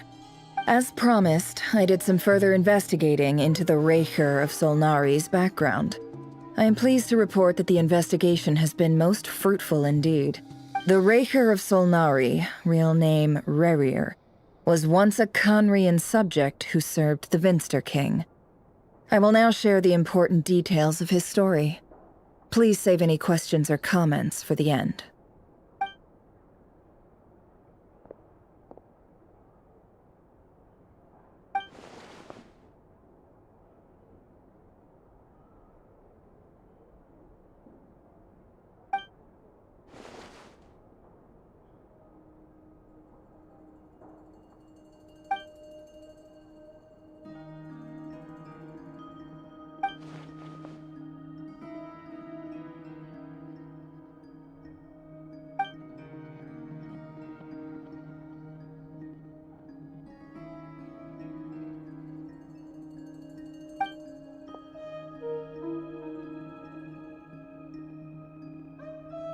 So that's why he's so obsessed with the moon.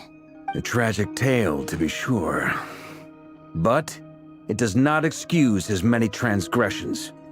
No matter how much Rerir suffered in the past, the fact remains that he is what we know today as the Wild Hunt, wreaking havoc upon innocent lives in Nodcry. He becomes more dangerous with each passing day. If left unchecked, it is simply a matter of time before all of Tevat suffers the consequences. This is a threat that the Knights of Favonius cannot ignore. A question for Miss Columbina. Forgive me if this is presumptuous, but have you ever seen the spatial gateway that appeared in Rerir's memory? Never. But I have heard stories of something called the Moon Gate, and this seems to fit the description. Miss Lauma, any thoughts on this? In the lore of the Frost Moon Scions, the moon is believed to hold many secrets. Some sources speak of ancient knowledge, others of a gateway to the unknown. The term Moon Gate is one I have heard before. But as is the case with all of our legends, there are no records of any first-hand witnesses. We cannot know whether it truly exists. Then back to Miss Columbina. As a moon goddess yourself, do you have some idea of where the Moon Gate leads to? Not at this stage, sorry. I do hold the power of the Frost Moon, and my strength is recovering well. I can sense that the gate would open at my command, but... But there's more to the power of the Frost Moon than that? Yes. A moon goddess has the right to open the Moon Gate, since it is a path to the moon. But as never mentioned, Holding open a spatial gateway takes a huge amount of power. And right now, I need to conserve my energy to fight the Rahier of Solnari. I'm afraid this is one mystery we may have to leave unsolved for now. I agree. Better to save your strength. But if you'll humor me for a moment, I have a bold conjecture of my own regarding the world beyond the gateway. I highly suspect that neither Tholindis nor Rarir made it through unscathed. The evidence pointing to this is the fact that the Rahier of Solnari exists in the form of countless fragments. With the abyssal power he wields, no ordinary foe can touch him, let alone tear him to shreds.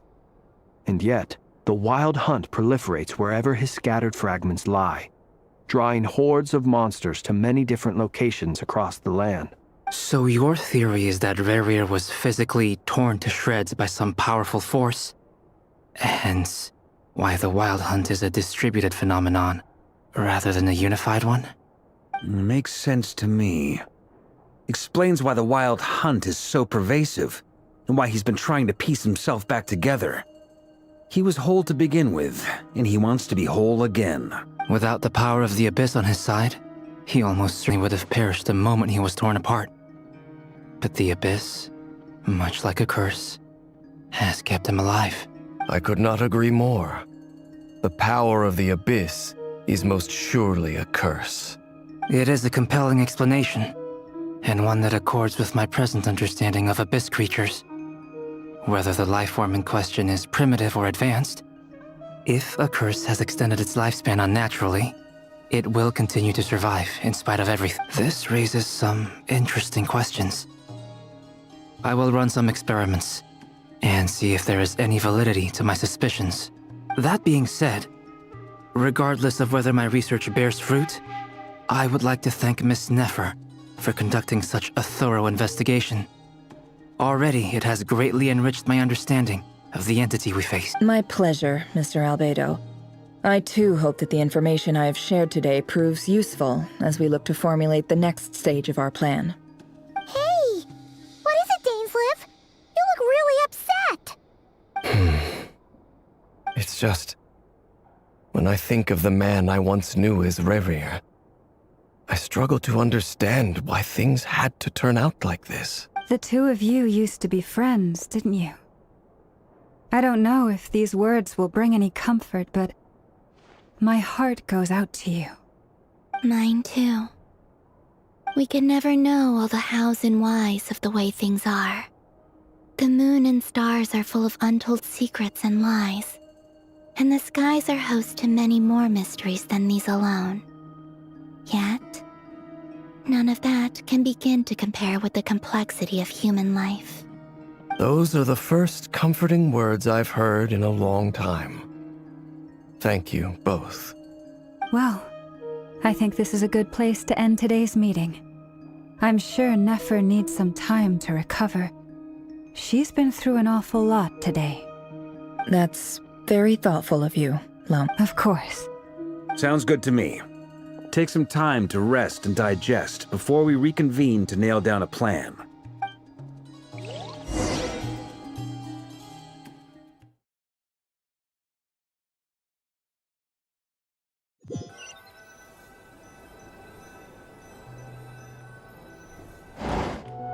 Hey, is this a bad time? Hope I didn't kill the conversation.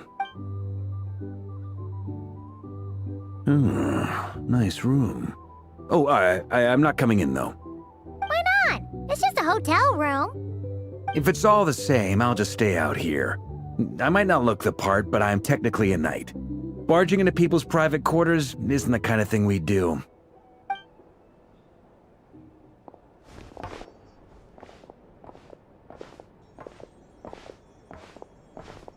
Anyway, Nefer went back to the curatorium to get some rest. But before she left, she shared some things with me that I thought you should be aware of. Firstly, although she managed to trap the Raker of Solnari inside her chess set, there's no guarantee that the power of the Ibis King is any match for one of the 5 sinners. Their powers are beyond our comprehension. It's only a matter of time before he finds a way to break out. We have to come up with a plan and take care of him before that happens. Honestly, be the case. So, how long have we got? Well, I asked her that same question. She talked for a long time, but for the most part, it seemed like she was trying to convince me how precious her chess set is. What a long and storied history it has. It felt like some kind of sales pitch, you know? The kind where you end up handing over Mora against your will? Anyway, after all that, she finally answered the question. 2 days, at most. 2 days? Holy moly! Can we even recruit enough help in that time? That remains to be seen. Which brings me to the second issue. Dainsleif is obviously conflicted about this whole thing. But given how little time we have, there's no way we can pull this off without his help. You have some history with him, right? Do you think maybe you could talk to him for us? Great. I appreciate it. All right, on to item 3. So, Albedo, Durin, and I put our heads together and came up with a plan. Can't promise it's gonna work yet, but at least it's a start. We figured we'd bounce the idea off you first. We'll explore it further once everyone's recovered. Oh, Paimon's dying to hear this. All right, so here's what we're thinking.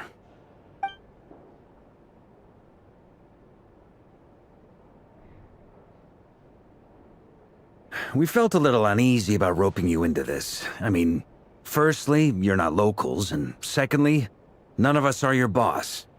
You're well within your rights to refuse if you so choose. Roping us in? Why would you even say that? We know the stakes here. It's all of us against the Rayher of Solnari, or none of us stand a chance. I choose my words very intentionally, I'll have you know. I like to think there's an art to striking a down-to-earth tone even when the stakes are through the roof. Sir Varka, I have a few thoughts about this plan. I'm all ears. I think we can be more flexible with how the roles are allocated. In my view, the most sensible lineup would be like this.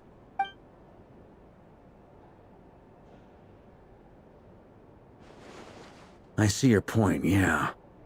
But if that's how we're going to approach this, you'd better make sure you're ready. To be clear, I don't doubt your abilities. Far from it. I just want to make sure. Are you really willing to take all this on? I want to do everything within my power. The Rayher of Solnari is a truly fearsome opponent, and if I do my part, it'll greatly reduce the risk for everyone else involved. Well, that tracks with what I've heard. Jean's mentioned in her letters that you're so diligent it's almost abnormal. As in, most people weigh up the risks and rewards in situations like this. But you seem to just march towards danger without a moment's hesitation. Of course, everyone appreciates a fearless pioneer. But all that aside, I'm the Grand Master of the Knights of Favonius, and you're our honorary knight. I want to make sure your courage doesn't come at the expense of your safety. Thank you, Sir Varka. I should be the one thanking you. It means a lot to have you on board. I'll give some serious thought to your suggestions.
Strength is one of those things where you gotta use it or lose it.